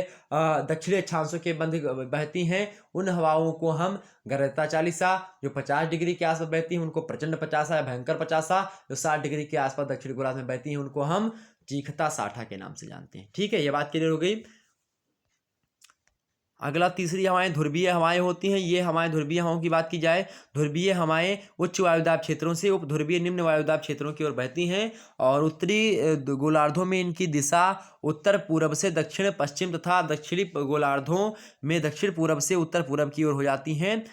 गर्मियों में वायुदाब पेटियों के खिसकाव के कारण इनका जो क्षेत्र होता है वो कम हो जाता है, सीमित हो जाता है, जबकि शीतकाल में इनका क्षेत्र काफ़ी बड़ा हो जाता है, विस्तृत हो जाता है। ओके, ये बात ध्यान रखेंगे। आगे बढ़ते हैं, अगला प्रश्न तो इतना आप लिख देंगे, हो जाएगा आपका। तीसरा नंबर प्रश्न आपके समक्ष है। तीसरा नंबर क्या प्रश्न है भाई? तीसरा नंबर प्रश्न है कि निम्नलिखित जलवायु प्रदेशों पर संक्षेप में टिप्पणी लिखिए। मोस्ट इंपॉर्टेंट प्रश्न है, एग्जाम से में आ सकता है, देखेंगे। जब भी आपसे ऐसा प्रश्न पूछा है थोड़ा सा लंबा हो तो उसको छोड़ने का प्रयास करेंगे, बाकी उसके स्थान पर दूसरे छोटे छोटे प्रश्नों को आप लोग ले लीजिएगा। इसमें चूंकि आपको 3-4 बातों को पता होना चाहिए, देखेंगे कि उष्ण मानसूनी जलवायु, दीर्घ उत्तरीय का भी प्रश्न है। ओके, ये बात ध्यान रखेंगे। पहला क्या कि उष्ण मानसूनी जलवायु क्या होती है, समझते हैं भाई। उष्ण मानसूनी जलवायु आपको टिप्पणी किस पर करनी है? उष्ण मानसूनी जलवायु पर, भूमध्यसागरीय तुल्य जलवायु पर, पश्चिमी यूरोपीय तुल्य जलवायु पर और टैगा या फिर कोटधारी वन्य जलवायु पर। पहले हम बताएंगे आपको उष्ण मानसूनी जलवायु क्या होती है। उष्ण मानसूनी जलवायु के बारे में समझते हैं भाई। तो उष्ण मानसूनी जलवायु की बात की जाए तो इसका जो है स्थिति और विस्तार पहले हम आपको बता दें। तो मानसूनी प्रदेशों की स्थिति उत्तरी और दक्षिणी गोलार्धों में 8 डिग्री जो है अक्षांशों और 30 डिग्री अक्षांशों के बीच में पाई जाती है। और ये प्रदेश भूमध्य रेखा से उत्तरी और दक्षिणी भागों में के महाद्वीप मतलब कि महाद्वीप के पूर्वी भागों में अर्थात भारत एवं मध्यवर्ती भागों में स्थित होता है। इनका विस्तार बात की जाए तो एशिया महाद्वीप के फिलिपाइन द्वीप समूह हो गया, हिंद चीन, दक्षिणी चीन, थाईलैंड, बर्मा, बांग्लादेश, भारत, पाकिस्तान, अफगानिस्तान, जो है अफ्रीका महाद्वीप के पूर्वी की ओर और मालागासी तथा मोजाम्बिक में, ऑस्ट्रेलिया के महाद्वीप के उत्तरी भाग में, लैटिन अमेरिका की बात की जाए तो उस महाद्वीप के कैरेबियन जो तट है, मध्य अमेरिका की बात की जाए तो मैक्सिको तथा ब्राज़ील की बात की जाए तो पूर्वी तटीय भाग में जो है इसका विस्तार है उष्ण मानसूनी जलवायु का। और जलवायु में इसमें क्या होता है, जलवायु प्रदेशों में जलवायु उष्ण और आर्द्र होती है। इन प्रदेशों में वार्षिक तापांतर भी अधिक होता है। उत्तरी गोलार्ध में ग्रीष्म ऋतु अप्रैल से सितंबर मास तक रहता है। तो ये सब चीज़ें इसमें है। इसमें अत्यधिक गर्मी पड़ती है। औसत तापमान यहाँ का 30 डिग्री से 38 डिग्री सेल्सियस होता है इस समय। और भारत में उत्तरी पश्चिमी भाग में तापमान 49 डिग्री सेल्सियस के आसपास हो जाता है। मैक्सिको की बात की जाए तो 40 डिग्री सेल्सियस हो जाता है। ठीक है, ये सब शीत ऋतु में यहाँ का तापमान जो है 15 डिग्री सेल्सियस होता है। तो ये सब जलवायु की बात मैं बता रहा हूँ। हालांकि इसको एक दिन विस्तार से मतलब कि समझने की बात है, आपकी अभी आपके समझ में उतनी ज़्यादा नहीं आएगी, लेकिन चूँकि ये सब कंसेप्चुअल डाटा उतना ज़्यादा नहीं है, ये सब जो है आपको जो है फैक्चुअल नॉलेज है, ये सब फैक्ट चीज़ें हैं। तो जलवायु कहाँ पर कैसी पाई जाती है।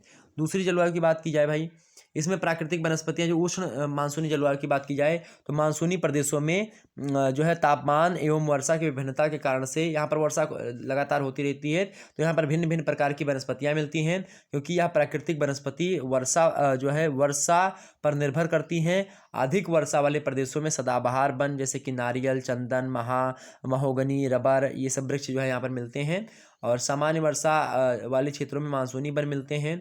इस प्रकार से जैसे कि आपके जो है जो वर्ष भर में एक बार अपनी पत्तियां गिरा देते हैं, जैसे साल हो गए, सागौन हो गए, आम, शीशम, नीम, ये सब मुख्य वृक्ष इसमें पाए जाते हैं। साधारण वर्षा में आपके 50 से जो 100 सेंटीमीटर वर्षा वाले प्रदेशों में घास के मैदान यहाँ पर देखेंगे। नीम, सरस, बबूल, पलास, चंदन, महुआ जो है, इन सभी के वृक्ष यहाँ पर आपको देखने को मिलेंगे। और यहाँ की घास के मैदानों में शाकाहारी और मांसाहारी दोनों प्रकार के पशु मिलेंगे। तो उष्ण मानसूनी जलवायु सबसे बेस्ट होती है। अगला है आपका भूमध्य सागरीय जलवायु, मतलब भूमध्य सागर के आसपास की जो जलवायु है उसको भूमध्य सागरीय जलवायु कहा जाता है। इसकी स्थिति जो है वो जो है बात की जाए तो इसकी स्थिति कहाँ से भाई, तो ये स्थिति जो है इसकी दक्षिणी गोलार्धों में 30 डिग्री की बात की जाए, दक्षिणी गोलार्ध की बात की जाए, दक्षिणी गोलार्धों में 30 डिग्री आसपास, ये दक्षिणी गोलार्ध की 30 डिग्री से 45 डिग्री के बीच का जो भाग होता है यहाँ का, यही वाला भाग जो होता है आपका, ये इसके बीच में फैले हुए भाग में जो है इस प्रकार की भूमध्य सागरीय जलवायु पाई जाती है। और ये प्रदेश भूमध्य सागर के चारों ओर मुख्यतः फैले हुए होते हैं। इन्हें भूमध्य सागरीय प्रदेश भी कहा जाता है। ये बात ध्यान रखेंगे। इसमें आपका बात की जाए तो उत्तरी अमेरिका के पश्चिमी कैलिफोर्निया में, जो है दक्षिणी अमेरिका के मध्य चिली में, और ऑस्ट्रेलिया के क्षेत्र दक्षिणी भाग की बात की जाए तो तस्मानिया और उत्तरी न्यूजीलैंड के द्वीप समूह में एक प्रकार की जलवायु पाई जाती है। ठीक है, और इसकी जलवायु की बात की जाए तो यहाँ भूमध्य सागरीय प्रदेशों में जलवायु सम रहती है। यहाँ वार्षिक तापांतर उत्तरी अफ्रीका के मोरक्को नगर से में लगभग 40 डिग्री सेल्सियस तापमान रहता है। ग्रीष्म ऋतु शुष्क व साधारण गर्म रहती है, और आकाश जो होता है साफ रहता है, स्वच्छ रहता है। और दैनिक तापांतर भी अधिक जो है जो कि 15 डिग्री सेल्सियस से 20 डिग्री सेल्सियस के आसपास रहता है। तो ये चीज़ें हैं इसमें। वार्षिक औसत 40 से बात की जाए वर्षा की तो जो है 40 से 60 सेंटीमीटर रहता है। तो ये सब चीज़ें हैं। ओके, और जहाँ पर सबसे अधिक वर्षा होती है वहाँ पर ऊंचे पर्वतीय भाग जो है, ऊंचे पर्वतीय भागों पर सर्वाधिक वर्षा होती है जलवायु में। ये होता है आपका। और जो अगली जलवायु आपकी होती है उसका नाम है पश्चिमी यूरोपीय तुल्य जलवायु। पश्चिमी यूरोपीय तुल्य जलवायु की बात की जाए तो पश्चिमी यूरोपीय तुल्य जो है ये प्रदेशों में, या जो है प्रदेश बात की जाए तो 45 से 65 अक्षांशों के मध्य में उत्तरी और दक्षिणी गोलार्ध में इसका विस्तार पाया जाता है। और इसका विस्तार यूरोप को छोड़ करके से सभी पश्चिमी तट के जो है आसपास ही फैला हुआ है। इसका क्षेत्र है, और इसका विस्तार यूरोप में सभी पश्चिमी यूरोपीय देशों जैसे कि आल्प्स से पोलैंड तक की सीमा तक, आल्प्स पर्वत से पोलैंड की सीमा तक जो है पूरा का पूरा जो है, अमेरिका में दक्षिणी अलास्का एवं पश्चिमी ब्रिटिश कोलंबिया में, दक्षिणी चिली एवं न्यूजीलैंड की बात की जाए तो दक्षिणी टापू तक जो है फैला हुआ है। यहाँ की जलवायु की बात की जाए तो जलवायु में जो है मतलब कि जो तापमान 25 डिग्री सेल्सियस एवं सर्दियों में तापमान 0 से 5 डिग्री सेल्सियस के बीच में रहता है। पश्चिमी तट पर वर्ष भर 100 से 160 सेंटीमीटर तक वर्षा होती रहती है। पर्वतीय भागों में दक्षिणी चिली एवं पश्चिमी ब्रिटिश कोलंबिया में 400 सेंटीमीटर तक जल व हिम वृष्टि लगातार होती है। तो ये सब चीज़ें यहाँ की। प्राकृतिक वनस्पति में बात की जाए यहाँ की तो प्राकृतिक वनस्पतियों में भूमध्य सागरीय जलवायु में बात की जाए, प्राकृतिक वनस्पति हमने नहीं बताया क्या क्या होता है। जैसे सहतूत और जैतून, अंजीर, नारंगी, नींबू, सेब और उसके बाद में ये सब चीज़ें वहाँ पर होती हैं। ठीक है, अखरोट, सूखे मेवे, ये सब जो है प्राकृतिक वनस्पतियाँ वहाँ पर ज़्यादा होती हैं भूमध्य सागरीय जलवायु में। पश्चिमी यूरोपीय तुल्य जलवायु की बात की जाए तो पश्चिमी यूरोपीय तुल्य जलवायु में आप देखेंगे चौड़ी पत्ती वाले मुख्य वृक्ष हो गए, जैसे कि ओक हो गया, और जैसे कि बीच, वर्च, हेमलाक और वालनट, ये सब वहाँ के वृक्ष होते हैं। नुकीले एवं कोड़धारी वृक्षों में पाइन हो गया, फर हो गया, लार्च हो गया, ये सब पाए जाते हैं। अधिकांश निचले तटीय व मैदानी प्रदेशों में वनों को काट करके विकसित व सघन कृषि एवं व्यावसायिक पशुपालन उद्योग धंधों का विकास किया गया है। अब तो सभी प्रदेशों में राष्ट्रीय पार्कों एवं अभ्यारण्यों की स्थापना कर प्राकृतिक वनस्पतियां एवं जो है वन्य प्राणी की विशेष सुरक्षा जो है की जाती रही है। तो ये चीज़ है। अगला जो है टाइगा एवं कोणधारी वन्य तुल्य जलवायु के बारे में, इसके बारे में थोड़ी सी बातें आप सुन लीजिएगा। इसका भी स्थिति और विस्तार कैसा है, तो यह प्रदेश जो है टाइगा वाला, ये मुख्यतया उत्तरी गोलार्ध में 55 डिग्री जो है उत्तरी अक्षांशों से 68 डिग्री उत्तरी अक्षांशों के जो है मध्य में पाया जाता है। बात की जाए दक्षिणी गोलार्ध में, ऐसी जलवायु दक्षिणी अमेरिका में, चिली के सुदूर दक्षिणी में व टेरा टेल फ्यूगो द्वीप पर पाई जाती है। उत्तरी गोलार्ध में जो है उपर्युक्त अक्षांशों में यूरेशिया एवं उत्तरी अमेरिका में पूरब पश्चिम दिशा में क्रमशः नॉर्वे से पूर्वियाई साइबेरिया तक फैला हुआ है। उत्तरी अमेरिका में रॉकी से लेब्राडोर तक जो है फैला हुआ, रॉकी पर्वत से लेकर के फैला हुआ चौड़ी पट्टी के रूप में विस्तृत है।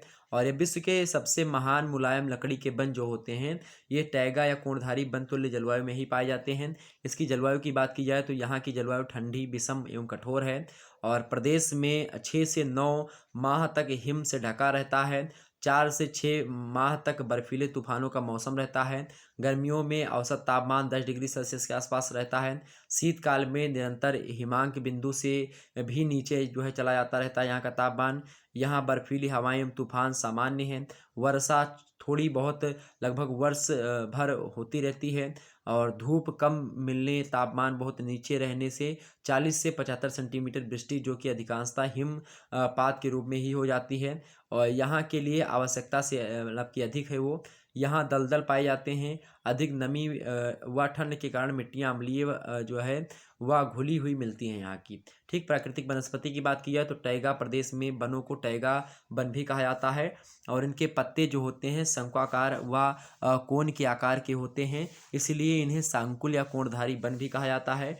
और यहाँ पर भयंकर ठंड व हिम से सुरक्षा हेतु जो है पत्ते जो होते हैं, टहनियाँ नीचे झुकी हुई एवं संकुल होती हैं और इनकी वृद्धि की बात की जाए तो धीमी गति से इनकी वृद्धि होती है।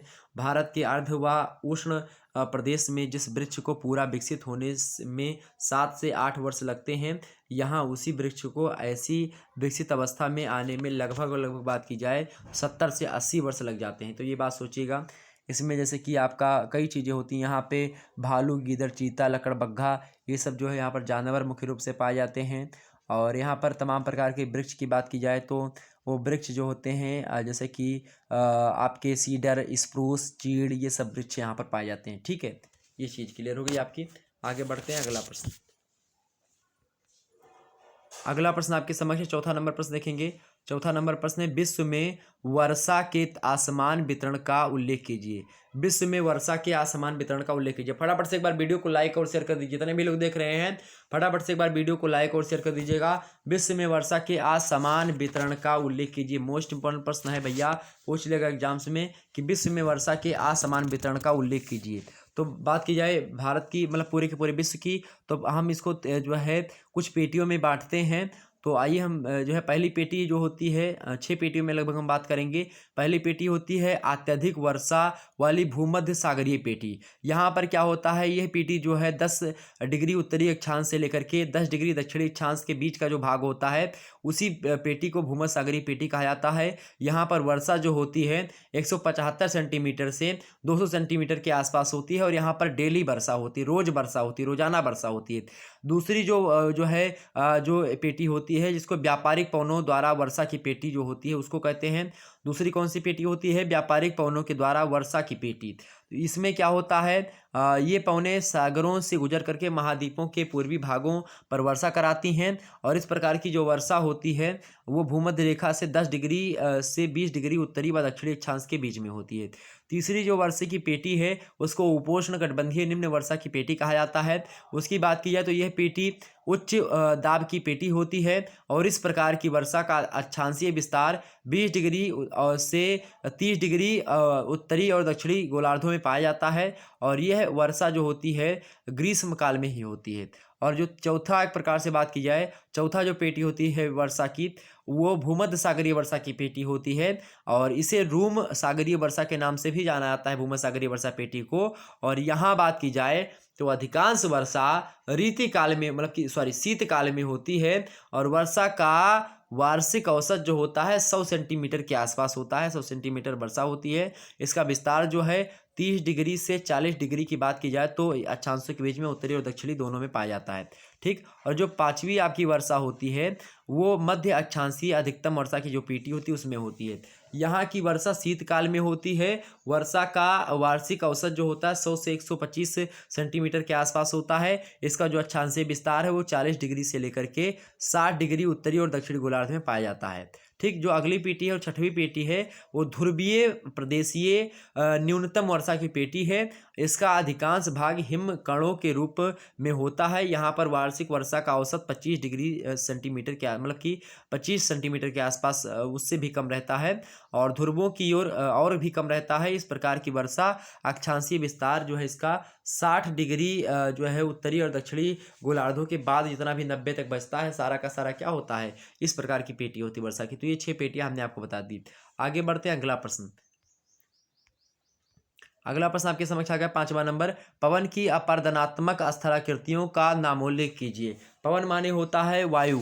तो वायु के द्वारा कुछ स्थलाकृतियों का निर्माण होता है। वायु मान लेते हैं चल रही है और वायु चलने के बाद में कहीं पर जो है कहीं से मिट्टी को उड़ा लिया। उड़ाने के बाद में कहीं पर जो है वायु जो है थोड़ी वायु की गति कम हुई तो वहीं पर छोड़ दिया। उसके परिणाम स्वरूप कहीं कहीं पर क्या हो जाते हैं, ऊंचे ऊंचे टीले बन जाते हैं, कई कई प्रकार की आकृति बन जाती है। तो वही पूछ रहा है कि वायु के द्वारा जो है किस प्रकार की जब वायु अपर्दन करती है, वायु के द्वारा भी अपर्दन होता है। वायु के द्वारा पर्वत पहाड़ों को भी उड़ा लिया जाता है कभी कभी। तो जब पवन की अपर्दन होता है पवन के द्वारा तो किस प्रकार की स्थलाकृतियों का निर्माण होता है, वही आपसे प्रश्न पूछा गया। बड़ा अच्छा प्रश्न है।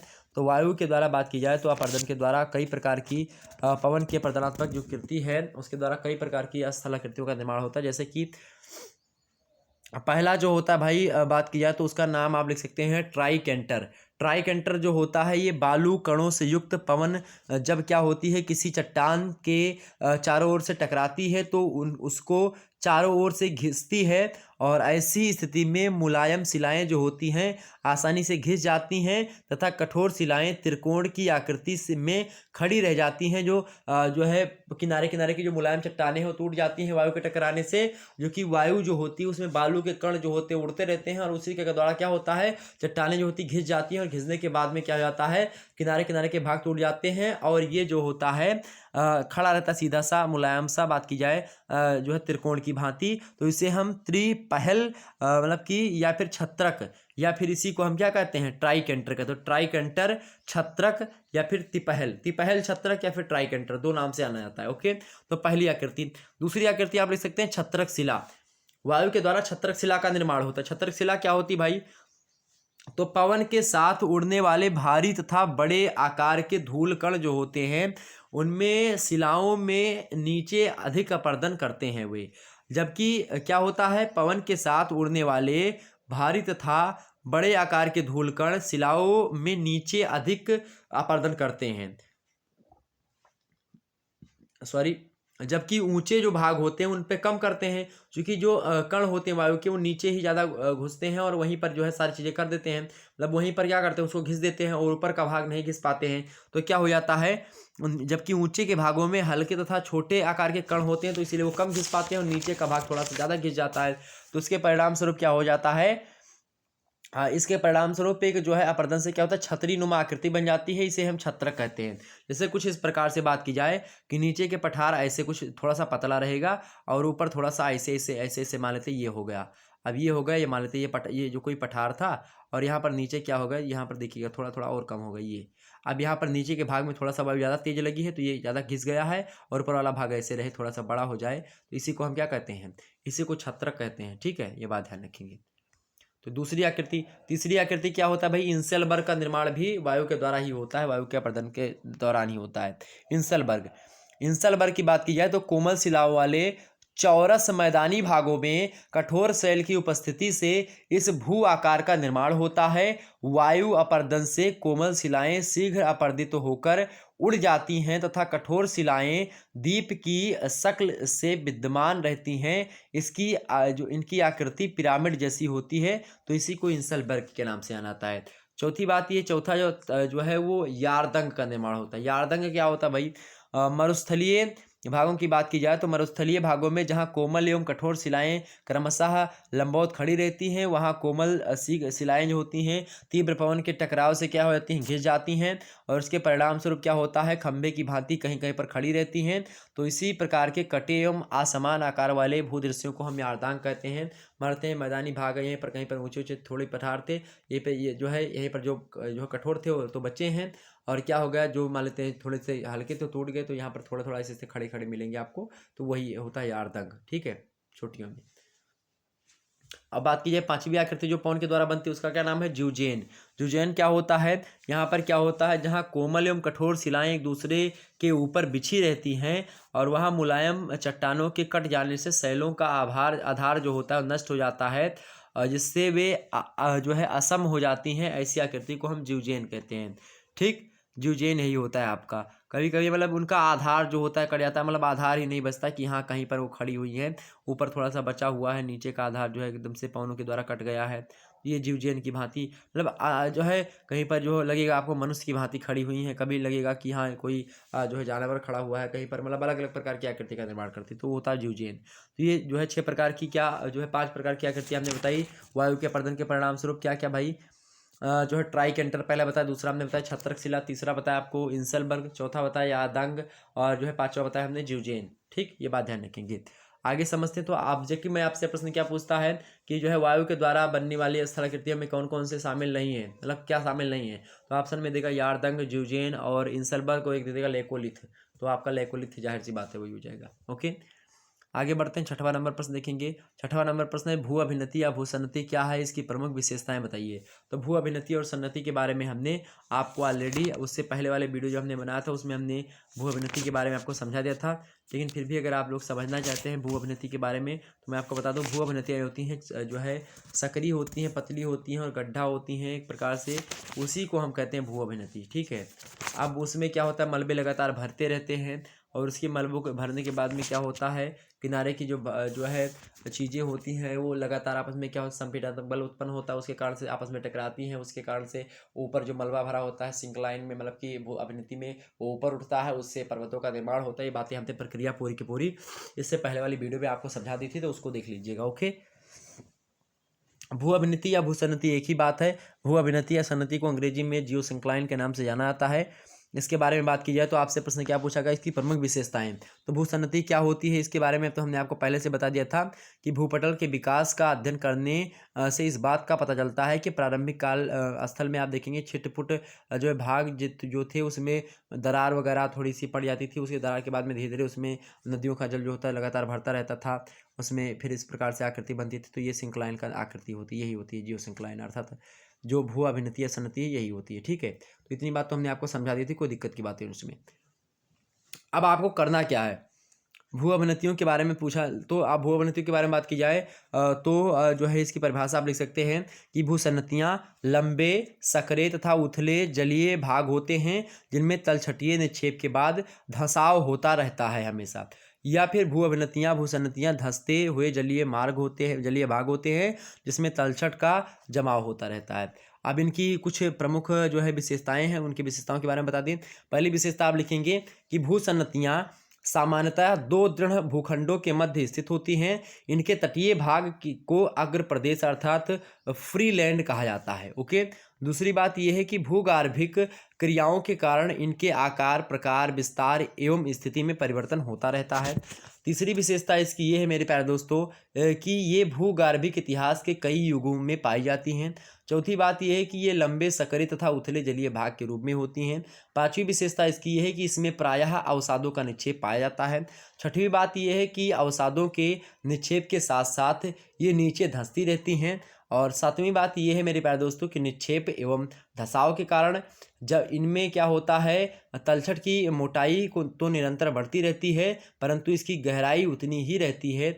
और आठवीं बात यह है कि जो है विश्व के अधिकांश वलित पर्वतों का निर्माण जो हुआ है ये किससे हुआ है, ये भू अभिनतियों से हुआ है। और इसी प्रकार से एक विद्वान है कोबर ने भूसन्नति का सिद्धांत दे दिया। कोबर का भूसन्नति सिद्धांत पर्वतों की व्याख्या करने में सफल जो है होता है, कहीं ना कहीं पे उसकी आलोचना भी होती है लेकिन वो सफल है। तो ये होता है आपका। अगला प्रश्न आपके सामने 7वां नंबर प्रश्न है अफवाह प्रतिरूप को प्रभावित करने वाले कारकों का उल्लेख कीजिए।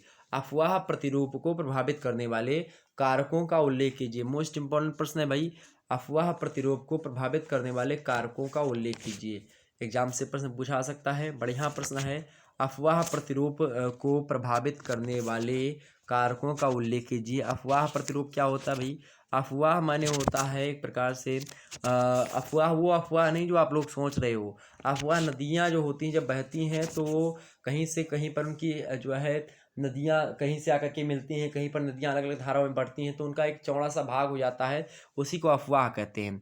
तो किसी भी प्रदेश या क्षेत्र में अफवाह तंत्र अथा जो है बात की जाए अफवाह प्रतिरूप मतलब अफवाह तंत्र के ज्यामितीय आकार तथा सरिताओं को स्थानिक व्यवस्था को अफवाह प्रतिरूप कहते हैं। चूँकि विश्व के विभिन्न प्रदेशों में पर्यावरणीय दशाओं में अत्यधिक भिन्नताएं होती हैं, अतः अफवाह प्रतिरूपों में समस्थानिक भिन्नताएं होती हैं। अलग अलग स्थानों पर अलग अलग प्रकार के अफवाह प्रतिरूप होते हैं। तो ये पूछा जा रहा है अफवाह प्रतिरूप को प्रभावित करने वाले कारकों के का उल्लेख कीजिए। तो कारक कौन कौन से होते हैं भाई? जो है कई कारक होते हैं, जैसे कि पहला कारक होता है अफवाह प्रतिरूप को करने वाले, जैसे कि किसी भी प्रदेश में नदियों की अवस्थिति कैसी होती है वो उसके अफवाह पर निर्भर करता है। ओके, दूसरी बात ये होती है कि नदियों की संख्या तथा प्रवाह की दिशा कैसी है वो निर्भर करता है। तीसरे कारक होता है आपका प्रदेश का धरातलीय ढाल कैसा है और संरचनात्मक नियंत्रण वहाँ पर कैसा है, ठीक, कहाँ पर कैसे किस प्रकार से भू संतुलन है उसका। चौथी बात यह है कि विवर्तनिक कारकों तथा हलचल का प्रभाव वहाँ पर कैसा है। पांचवी बात यह है कि जलवायु संबंधी दशाएं वहाँ पर कैसी हैं। छठवीं बात यह कि वनस्पति संबंधी विशेषता वहाँ पर क्या है। इन सभी कारकों का प्रभाव जो होता है वो उसके अफवाह प्रतिरूप पर पड़ता है। अफवाह माने होता है, अफवाह तंत्र माने होता है नदियाँ जो होती हैं वो अफवाह बनाती हैं। आप देखें भारत की सबसे बड़ी अफवाह तंत्र वाली नदी कौन सी है? ब्रह्मपुत्र नदी का अफवाह ज़्यादा बड़ा है, ठीक है, बात ध्यान रखेंगे। विश्व स्तर पर तो मिसिसिपी मिसौरी जो नदी है उसका अफवाह जो है बड़ा है सबसे, लगभग माना जाए तो, ठीक। मिसिसिपी बोल रहा हूँ, नहीं, अमेजन नदी शायद है, अमेजन होगी। अमेजन नदी में सबसे ज़्यादा जल धारण करने की क्षमता उसमें सबसे ज़्यादा है, तो अफवाह उसी का सबसे ज़्यादा शायद हो सकता है, ठीक, ये बात ध्यान रखेंगे। सबसे लंबी नदी कौन सी विश्व की? तो आपकी नील नदी है। ओके, ये बात ध्यान रखेंगे। भारत की सबसे लंबी नदी कौन सी है? तो गंगा नदी हो सकती है आपकी, ठीक। अफवाह में सबसे बड़ी जल धारण करने के हिसाब से तो कौन है आपकी? तो वो ब्रह्मपुत्र नदी है, ठीक है, ये बात ध्यान रखेंगे। अगला प्रश्न 8वां नंबर प्रश्न है अपक्षय अथवा अपक्षरण क्या होता है या कितने प्रकार का होता है। प्रश्न बड़ा ही अच्छा पूछ लिया गया है कि अपक्षय अथवा अपक्षरण क्या होता है या कितने प्रकार का होता है। तो समझते भाई अपक्षय क्या होता है और अपर्दन क्या होता है, अपक्षरण क्या होता है, कितने प्रकार का होता है। अपक्षय को वेदरिंग कहा जाता है। तो मौसम की विभिन्न अस्थितिकी क्रियाओं के द्वारा चट्टानों के टूटने फूटने को अपक्षय या फिर अपक्षरण कहते हैं, ठीक है। इसमें मौसमीकरण मतलब कि इसे मौसमीकरण भी कहते हैं, ठीक। इस क्रिया में चट्टानों का विघटन होता है और अपघटन भी होता है। और ये बात ध्यान रखेंगे, आर्थर होम्स महोदय इसको परिभाषित करते हुए कहते हैं अपक्षय की परिभाषा को देते हुए कि अपक्षय उन भूपृष्ठीय प्रक्रमों मतलब कि पराक्रमों का प्रभाव होता है जो शैलों के विनाश एवं विघटन में सहायक होते हैं, परंतु इनमें ढीले पदार्थों का बड़े पैमानों पर परिवहन नहीं होना चाहिए। ये बात इन्होंने बताई। अपक्षय मतलब क्या होता है कि किसी कोई पर्वत है वहाँ पर क्या होता है किसी के द्वारा मौसम के द्वारा या फिर नदियों के द्वारा या फिर वायु के द्वारा किसी प्रकार के द्वारा क्या हो जाए ये शिला जो है कहीं से भी थोड़ा सा टूट जाती है तो उसी को अपक्षय कहते हैं, अपक्षरण कहते हैं, ठीक है, ये बात ध्यान रखेंगे। अपर्दन क्या है? टूटी हुई चीज़ें उसको बहा करके जब उसी जिसने तोड़ा है उसी वो बहा करके जब आगे ले जाती है, उसी मलबे को आगे लेके चली जाती है तो उसको क्या कहते हैं? उसी को हम आपका क्या कहते हैं? अपर्दन कहते हैं, ठीक है। छोड़ने की प्रक्रिया यहाँ पर मलबे को छोड़ देती है उसको निक्षेपण कहते हैं। ये बात हमने आपको बता दी थी। अपक्षय के प्रकार की बात की जाए तो टाइप्स ऑफ वेदरिंग आप लिखेंगे तो अपक्षय मुख्यतः मौसम के तत्वों के द्वारा होता है। इसके अतिरिक्त जीव जंतु पेड़ पौधे तथा मनुष्य भी निरंतर चट्टानों को फोड़ते रहते हैं। तो इस प्रकार के अपक्षय को जैविक अपक्षय कहते हैं अर्थात बायोलॉजिकल वेदरिंग कहते हैं। और अपक्षय साधारणतः आपके 3 प्रकार होता है। एक तो होता है भौतिक या यांत्रिक जो है अपक्षय अर्थात फिजिकल और जो है मैकेनिकल्स वेदरिंग, और दूसरा होता है आपका रासायनिक अपक्षय अर्थात केमिकल वेदरिंग, और तीसरा होता है जैविक अपक्षय। जो आपका भौतिक या फिर यांत्रिक अपक्षय होता है उसमें आपका सूर्यतप के द्वारा अपक्षय हो जाता है अर्थात आइसोलेशन के द्वारा। दूसरी जो है पाला के द्वारा फ्रोस्ट के द्वारा होता है। तीसरा किसके द्वारा होता है? दाब मुक्ति के द्वारा, प्रेशर रिलीज के द्वारा जो है भौतिक या यांत्रिक अपक्षय होता, टूट जाते हैं। या तो ज़्यादा जो है सूर्य भगवान का ताप पड़ा उससे टूट गया, पाला पड़ा उससे जो है टूट जाती चट्टानें, या फिर जो है दाब ज़्यादा पड़ा, प्रेशर पड़ा जो है वायु का, उससे टूट गई। ये तीन चीज़ें। अब बात की जाए रासायनिक अपक्षय कैसे होते हैं। ऑक्सीकरण हो जाता है बहुत सारे जो है उनका। ऑक्सीकरण आप समझते हैं जैसे कि मूर्छा लोहा है, लोहे मूर्छा लग गया, तो ये सब चीज़ें। इसी प्रकार से ऑक्सीकरण के द्वारा जो होता है, ऑक्सीडेशन के द्वारा जो क्या होता है, चट्टानों में परिवर्तन होता है। ठीक है। दूसरा भाई जो है कार्बोनीकरण के द्वारा भी होता है, यानी कार्बोनाइजेशन। और उसके बाद में तीसरा क्या, जल योजन के द्वारा, हाइड्राइजेशन के द्वारा होता है, जल के द्वारा होता टूटता है। ये 3 रासायनिक अपक्षय हो गए। अब जो अगला आता है आपका जैविक अपक्षय। इसकी बात की जाए तो जीव जंतुओं के द्वारा कुछ अपक्षय होता है, और वनस्पति के द्वारा अपक्षय होता है आपका, और मनुष्य के द्वारा भी अपक्षय होता है। तो ये 3 तरीके से हम इसको समझ सकते हैं। तो इस प्रकार से हमने वर्गीकरण कर दिया। क्या पहला भौतिक मतलब कि 3 प्रकार के अपक्षय होते हैं, जैविक अपक्षय, भौतिक अपक्षय, रासायनिक अपक्षय या जैविक अपक्षय। तीसरा, ठीक, पहला क्या भौतिक या यांत्रिक अपक्षय, दूसरा रासायनिक अपक्षय, तीसरा क्या जैविक अपक्षय। पहला अपक्षय जो भौतिक अर्थात यांत्रिक अपक्षय के नाम से आना है, उसमें आपके सूर्यातप के द्वारा, पाला के द्वारा, दाब मुक्ति के द्वारा अपक्षय होता है। रासायनिक अपक्षय में ऑक्सीकरण, मतलब कि कार्बोनीकरण, जल योजन के द्वारा होता है। जैविक अपक्षय में तीसरे प्रकार के जीव जंतु के द्वारा, वनस्पति के द्वारा, मनुष्य के द्वारा अपरदन होता है। ठीक, तो ये चीज़ें हो गई आपकी। अगला प्रश्न है 9वां नंबर प्रश्न है। 9वां नंबर प्रश्न देखेंगे आप सभी लोग। 9वां नंबर प्रश्न है, भूमिगत जल द्वारा निर्मित स्थलाकृतियों का वर्णन कीजिए। क्या भूमिगत जल द्वारा निर्मित स्थलाकृतियों का वर्णन कीजिए। बढ़िया प्रश्न है। तो भूमिगत जो जल होते हैं उनके द्वारा कई प्रकार के स्थलाकृतियों का निर्माण होता है। वर्षा का जल मतलब वर्षा जल का वह अंश जो भूमि के द्वारा सोख लिया जाता है, उसी को हम भूमिगत जल कहते हैं। किसी प्रदेश की अधोभूमि का वह जल जिसके नीचे शैलें जल से ओतप्रोत रहती हैं, उस प्रदेश का भूमिगत जल जो उसको हम अंडरग्राउंड वाटर लेवल कहते हैं, वो कहलाता है। भूमिगत जल से बनी स्थलाकृतियों को क्रस्ट स्थलाकृतियाँ कहते हैं। ठीक है, ये बात ध्यान रखेंगे। अब आइए कुछ बात कर लेते हैं जो कि इसके द्वारा बनी है, भूमिगत जल के द्वारा। पहली स्थलाकृति होती है घोलरंध्र, सिंक होल से इसको कहते हैं। चूने की चट्टानों वाले जो है प्रदेशों में ऊपरी तल पर जब वर्षा जल जाता है तो CO2 के साथ मिलकर के सक्रिय घोलक बन जाता है। इस घुलन क्रिया के कारण चट्टानों की संधियों का विस्तार होने लगता है, मतलब उसमें दरार पड़ने लगती हैं, और उसके हो जाने से असंख्य छिद्र का विकास हो जाता है। और ये छोटे छोटे छिद्र होते हैं, इन्हीं को हम घोलरंध्र अर्थात सिंक होल्स कहते हैं। विस्तृत छिद्रों को हम डोलाइन कहते हैं। ठीक है, बात ध्यान रखिएगा। डोलाइन किससे, भूमिगत जल के द्वारा निर्मित होते हैं। दूसरी बात ये होती है लेपीज। लेपीज भी भूमिगत जल के द्वारा बनने वाली ही स्थलाकृति है। जब चूनायुक्त शैलों पर जल पड़ता है तो उसमें क्या होता है, खड़ी संधियों पर विलयन क्रिया तेजी से होती लगती है, मतलब कि घुलने लगती हैं दूसरे में, और चूना घुल जाने से वहाँ गड्ढे बन जाते हैं जिनकी दीवारें सीधी तथा रचनाएं समानांतर दिखाई पड़ती हैं। इन्हें हम लैपीज कहते हैं। और तीसरी आकृति कौन सी बनती है, इवाला। इवाला क्या होता है भाई, निरंतर जब घोलीकरण होता है तो उसके कारण से कई डोलाइन मिलकर के, जो डोलाइन होता है जो कि घोलरंध्र का बड़ा भाग डोलाइन होता है, और जब क्या हो जाता है कई डोलाइन मिल जाते हैं तो उसका जो बृहत कार गर्त का निर्माण बनाते हैं तमाम सारे मिलकर के। तो इसी गर्त को हम क्या कहते हैं, इसी विस्तृत गर्त को, बड़े गर्त को हम इवाला के नाम से जानते हैं। चौथी आकृति होती है आपकी भाई पोलजे। पोलजे की बात की जाए तो जब कई इवाला आपस में मिल जाते हैं तो क्या बनता है भाई, तो कई बड़े मतलब कि कई इवाला जब आपस में मिल जाते तो बड़ी सी खाई बन जाती है, तो उस बड़ी खाई को ही हम पोलजे कहते हैं। ठीक है, बात ध्यान रखेंगे। पांचवी चीज़ क्या है, पांचवा जो बनता है वो कंदरा या गुफा बनती है, अर्थात केव, अर्थात जो है केवरंस। भूमिगत जल के अपर्दन के द्वारा निर्मित कंदराएं क्रस्ट प्रदेशों की सर्वाधिक महत्वपूर्ण स्थलाकृति होती है। इनकी रचना घुलनशील क्रिया तथा अपघर्षण के द्वारा होती है। यूएसए की जो है काल्सवाद तथा जो है मैमथ गुफा जो है महत्वपूर्ण है इसी में। भारत में जो है गुप्त धाम कंदरा जो है दक्षिणी पश्चिमी बिहार के रोहतास जिले के आसपास जो है रोहतास नामक स्थान पर मिलती है, तो वो भी इसी का उदाहरण है। वास्तव में ऊपरी सतह के नीचे खोखला स्थान को ही कंदरा कहते हैं। कंदराओं में जल के टपकने से कंदरा की छत के सहारे चूने का जमाव लटकता रहता है, जिसे जो है क्या कहते हैं, स्टेलैक्टाइट कहते हैं। और फर्श पर चूने के जमाव से निर्मित स्तंभ को मतलब कि स्टेलेग्माइट कहते हैं, और इन दोनों के मिल जाने से कंदरा स्तंभ का निर्माण होता है। ये बात ध्यान रखेंगे।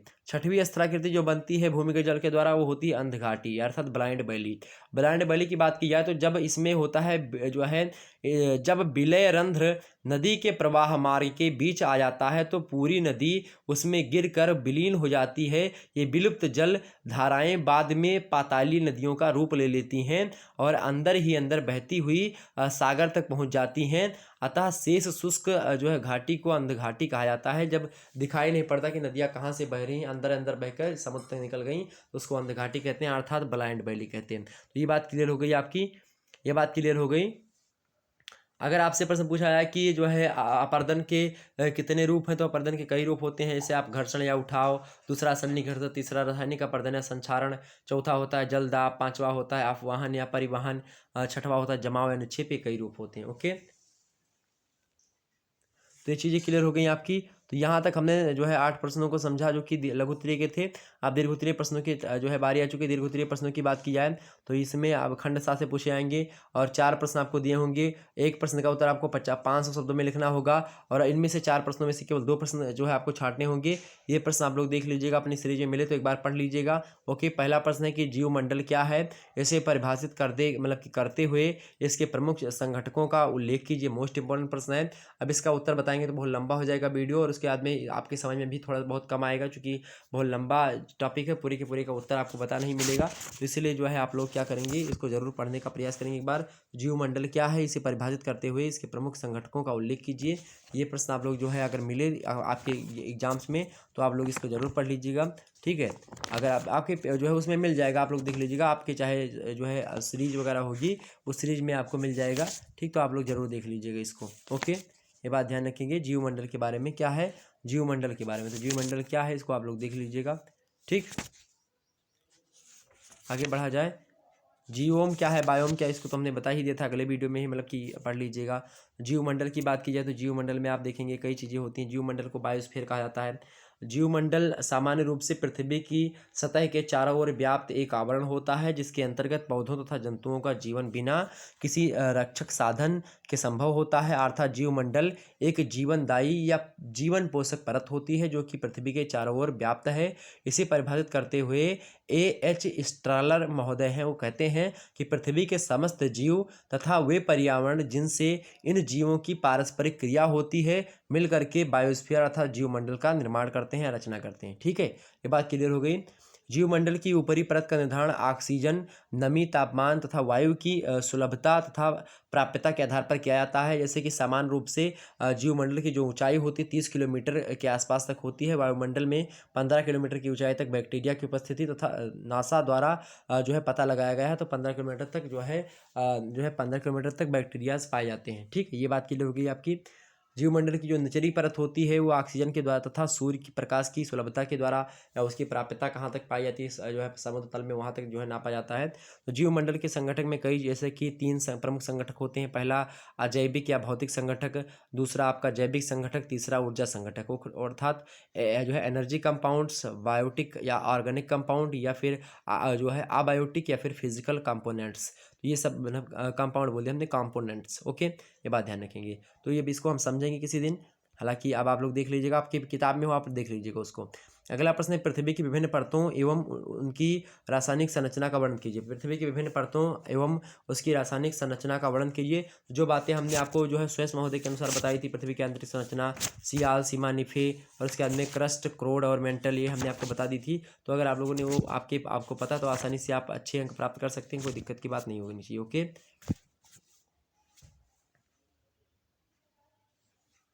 आगे देखते हैं। अगला प्रश्न आपके समक्ष है, 12वां नंबर प्रश्न देखेंगे।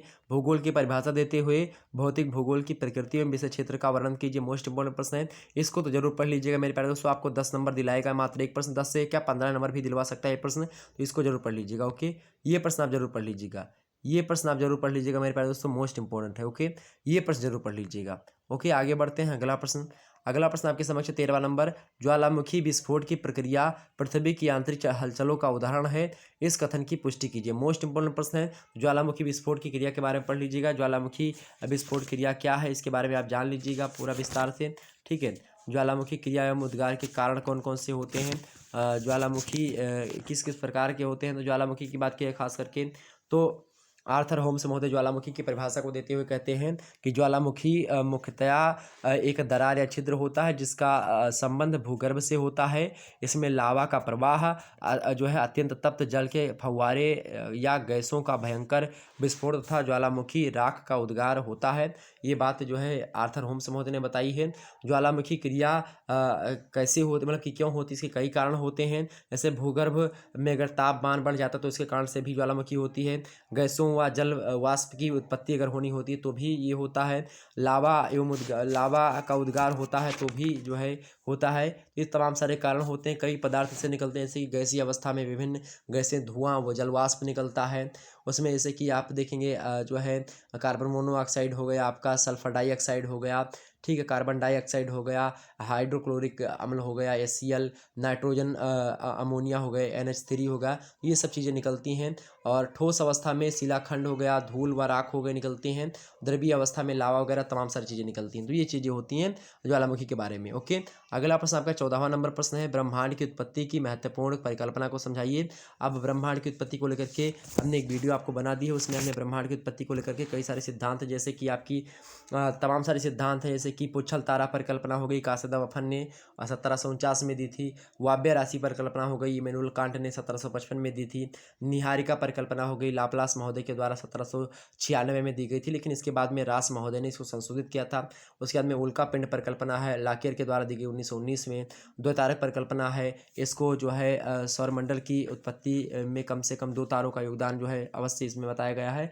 और इसकी बात की द्वैतारक परिकल्पना में जो हमने अभी तक आपको बताया वो आपकी जो है एक तारक परिकल्पना थी, लेकिन द्वैतारक परिकल्पना में आपकी ग्रहाणु परिकल्पना TC चैम्बरलिन ने दी 1905 में दी थी। और उसके बाद में ज्वारीय का परिकल्पना आपकी जेम्स जीन्स महोदय ने 1919 में दी। और 1929 में जेफरीज महोदय ने इसमें कुछ संशोधन भी किया था। और तीसरी परिकल्पना जो है द्वैतारक परिकल्पना में आपका द्वैतारक परिकल्पना ही उसका पूरा नाम है, उसको HN रसल महोदय ने दिया था। और विखंडन का सिद्धांत रांजन महोदय ने दिया था। नवतारक परिकल्पना में प्रोफेसर फ्रेड होयल वाले टिल्टन ने 1939 में दिया। और यह सिद्धांत जो है नाभिकीय भौतिकी से संबंधित है, जिसे इन्होंने अपने निबंध नेचर ऑफ द यूनिवर्स में व्याख्यायित भी किया। और छठवां सिद्धांत आपका होता है सीफीड साध्य का सिद्धांत, जो कि AC बनर्जी महोदय ने दिया है, इलाहाबाद विश्वविद्यालय संबंध रखते थे, 1942 में दिया। और अंतरतारक धुरी परिकल्पना जो है ऑटो स्मिथ महोदय के द्वारा 1983 में, मतलब कि 43 ईस्वी में दी गई है। रूसी वैज्ञानिक हैं जो है ऑटो स्मिथ। ओके, कई चीज़ें हैं। उसके बाद में कुछ आधुनिक सिद्धांत भी दिए गए हैं। बिग बैंग थ्योरी जो गया, सर्वमान है, ब्रह्मांड की उत्पत्ति संबंधित सर्वमान सिद्धांत। बिग बैंग थ्योरी है, महाविस्फोट का सिद्धांत जो कि जॉर्ज लाइमन थ्योरी के द्वारा दिया गया है। एक पादरी थे, ओके, ये बात ध्यान रखेंगे। तो ये क्लियर हो गई बातें। तो चलिए, यहाँ तक बातें क्लियर हो गई हूँ तो आपको बता दें कि और अगर आप लोगों ने वीडियो नहीं देखा है, शिक्षा शास्त्र का वीडियो कल हुई थी होली के दिन, इसको आप लोग देख लीजिएगा। मोस्ट इंपॉर्टेंट लिखित मॉडल पेपर हमने इसमें बताया है। उसके बाद में जो है समाज शास्त्र का लिखित मॉडल पेपर नहीं देखा तो इसको भी देख लीजिएगा, इसकी क्लास भी हो चुकी है, आप लोग इसको देख लीजिएगा। और एक प्रश्न, मतलब कि 2 मॉडल पेपर लिखित के हो चुके हैं, आप लोग सभी लोग देख लीजिएगा। ओके, जियोग्राफी का मॉडल पेपर इससे पहले वाला जो वीडियो है उसका थंबनेल कुछ इस प्रकार से होगा, 1.5 घंटे की वीडियो वो थी, और उसको आप लोगों ने नहीं देखा तो देख लीजिएगा। अब ये 1.5 घंटे से जो है ये भी लगभग जो है आपकी वीडियो हो चुकी है, 1.5 घंटे पढ़ाते हुए मुझको हो चुके हैं। ये बात आप ध्यान रखेंगे। बहुत बहुत आप सभी का धन्यवाद हमारे साथ जुड़ने के लिए। और ये बात आप ध्यान रखेंगे कि जो है ये वीडियो जो है, अब ये जो वीडियो यहाँ पर जो थंबनेल आपको दिखाई पड़ रहा है, ये वीडियो मोस्ट इंपॉर्टेंट है। तो इस वीडियो को अगर आप लोगों ने देखा है, अगर नहीं देखा है तो देख लीजिएगा। अगर ये वीडियो जो मैंने अभी भी आपको बताया है, पूरा का पूरा सिस्टम आपको समझा दिया वो इतनी एनर्जी के साथ, तो अगर आप लोगों ने ये देखा, वो देखा, और इससे पहले एक मॉडल पेपर और भी हमने दिया है उसको देख लेने, मतलब कि तीनों वीडियो अगर आप लोगों ने देखा है सही तरीके से, निश्चित तौर पर अगर आप लोगों ने देख लिया, आपको कोई जो है प्रश्न एग्जाम से ऐसा नहीं मिलेगा जो कि आपको थोड़ा सा उसके बारे में आप जानते नहीं होंगे। सारे के सारे भूगोल को, भौतिक भूगोल को हमने मात्र एक ही दो वीडियो में आपको पूरा पूरा समाप्त करवा दिया। वैसे आपको बता दूं, आप जो है एक महासंग्राम वीडियो पढ़ी हो उसको भी देख लीजिएगा। अगर जो है आपकी इच्छा हो, अगर ज़्यादा पढ़ने की इच्छा हो तो उसको भी देख लीजिएगा, ताकि आपका रिवीजन हो जाए। बस बहुत है यार, बस इतना, आप और कोई दिक्कत की बात नहीं है। निश्चित तौर पर आपके अच्छे अंक प्राप्त होंगे। ऐसे ही प्रश्न आपकी परीक्षा में आएंगे तो आप लोग जरूर देखिएगा। ओके, चलिए फिर। और सभी जो है यूनिवर्सिटी का जो पेपर आते हैं उनको एक बार मैं, अगर आपको विश्वास ना हो तो जो विभिन्न आपकी यूनिवर्सिटी का पेपर होम साइंस का हुआ था, होम साइंस का पेपर हमने यूट्यूब पर आपके समक्ष अवेलेबल करवा दिया है। मेरा मॉडल पेपर भी होम साइंस का पड़ा हुआ है, अवेलेबल है, लिखित वाला भी और उससे पहले वाला भी, दोनों देख लीजिएगा। या फिर एक ही मॉडल पेपर अगर आप उठा करके देखेंगे तो उसमें से लगभग 80% प्रश्न वहीं से फंसे हैं। ठीक, आप सोचें, और दोनों अगर देख लें तो 100 का 100 फंसा हुआ है। तो आप सोचें कि अगर इतना फंस जा रहा है हर सब्जेक्ट से, आप फिजिकल एजुकेशन का देखेंगे, मात्र एक वीडियो हमने बनाई थी, उसमें बहुत सारे प्रश्न हमने फंसा दिए। तो आप सोचो कि सारे के सारे प्रश्न आ रहे हैं, विश्वास मानिए आप में भी आएंगे। आप लोग हड़बड़ाइए मत, परेशान मत होइएगा। और 2-3 वीडियो हमने बनाया है कि आखिर अंतिम समय परीक्षा की क्या करें। जो मेरी जो रिसर्च होती है, मैं लगातार मेहनत करता हूँ आप लोगों के लिए कि, और थोड़ी छोटी छोटी जो वीडियो बनाता हूँ उसको जरूर देखें कि हाँ परीक्षा के अंतिम समय में क्या करें, कॉपी कैसे लिखें, ये सब वीडियो जरूर देखा करिए। उसमें बहुत सारी आपको जानकारी दी जाती है। तो ओके, ये बात आप ध्यान रखेंगे। समाजशास्त्र का वीडियो देख लीजिएगा, ये वाला शिक्षा शास्त्र का देख लीजिएगा, और बाकी ये वीडियो तो हमने आपको बता दी ही दिया। तो ये आपके इस प्रकार से थंबनेल है, इसमें आपको हमने बता दिया। अब इसी प्रकार से थंबनेल जो होगी फोटो वाली, अब हो सकता है मैं फोटो वाली थंबनेल की, आप लोग कह रहे हैं कि सर जी हिंदी का भी दे दीजिए। हिंदी के लिए बहुत ज़्यादा रिक्वायरमेंट है। हालांकि हिंदी का एक लिखित मॉडल पेपर हो चुका, मतलब कि 2 लिखित मॉडल पेपर हैं, और 2 ऑब्जेक्टिव मॉडल पेपर हैं, और महासंग्राम वीडियो 3-4 पड़ी हुई हैं, उनको देख लेंगे आप तो हो जाएगा काम। लेकिन एक लिखित मॉडल पेपर रिवीजन क्लास के तौर पर मैं और दे दूंगा आपको, जिसमें 1.5-2 घंटे की क्लास हो जाएगी। तो उसको आप लोग देख लीजिएगा। अब कल हो सकता है आपकी हिंदी की रिवीजन क्लास आपकी कल होगी। ओके, ये बात ध्यान रखेंगे। तो कल आपकी रात के 8 बजे से हिंदी की क्लास जो है आपकी होगी। तो आप लोग निश्चित तौर पर हिंदी क्लास जरूर देखें। ओके, और बाकी जिनकी जियोग्राफी है तो जियोग्राफी जरूर देखें, और हिंदी की क्लास जो है आपकी कल करवा दी जाएगी। ओके, चलिए फिर मिलते हैं नेक्स्ट वीडियो में। तब तक के लिए जय हिंद, जय भारत। आप सभी का बहुत बहुत धन्यवाद हमारे से जुड़ने के लिए। इसी प्रकार से अपना प्यार दुलार लगातार बनाए रखिएगा। बहुत बहुत धन्यवाद मेरे प्यारे दोस्तों, बहुत बहुत आप सभी का धन्यवाद। वीडियो को लाइक कर दीजिए, चैनल पर नए हैं तो सब्सक्राइब कर दीजिएगा, वीडियो को शेयर कर दीजिएगा।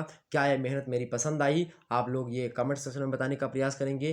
क्या और इसमें सुधार करना चाहिए वो भी आप लिखेंगे। और जो भी आपको लगे, ये आपका खुद का चैनल है, आपको जो भी रिक्वायरमेंट हो, जो भी आपको चाहिए वो कमेंट सेक्शन में लिखो, मैं आपको देने का प्रयास करूंगा। और सेकंड ईयर और थर्ड ईयर वाले के बच्चों के लिए मैं कार्य कर रहा हूं, उनके लिए भी मॉडल पेपर मैं दे रहा हूं। तो आप लोग बस मॉडल पेपर देकर चले जाइए। और सेकंड थर्ड ईयर वालों की मैं बता दूं, जो मेरे 21 वाले 2021 के मॉडल पेपर पड़े हुए, 2020 के मॉडल पेपर पड़े हुए हैं, उनको भी अगर आप लोग देख लेते हैं तो लगभग 80% भी वहीं से प्रश्न आएंगे। ये बात आप ध्यान रखेंगे, क्योंकि वो प्रश्न इंपॉर्टेंट है। सिलेबस आप लोगों का चेंज नहीं हुआ, इनका चेंज हुआ था, तो उसमें कोई दिक्कत की बात नहीं। फिजिकल ज्योग्राफी जो फर्स्ट सेमेस्टर की है, इसमें मतलब कुछ विषय में चेंज हुआ है। बाकी फिजिकल ज्योग्राफी पहले भी पेपर 1 में पढ़ते थे लोग, ये फर्स्ट ईयर वाले अब भी पढ़ते हैं फिजिकल ज्योग्राफी।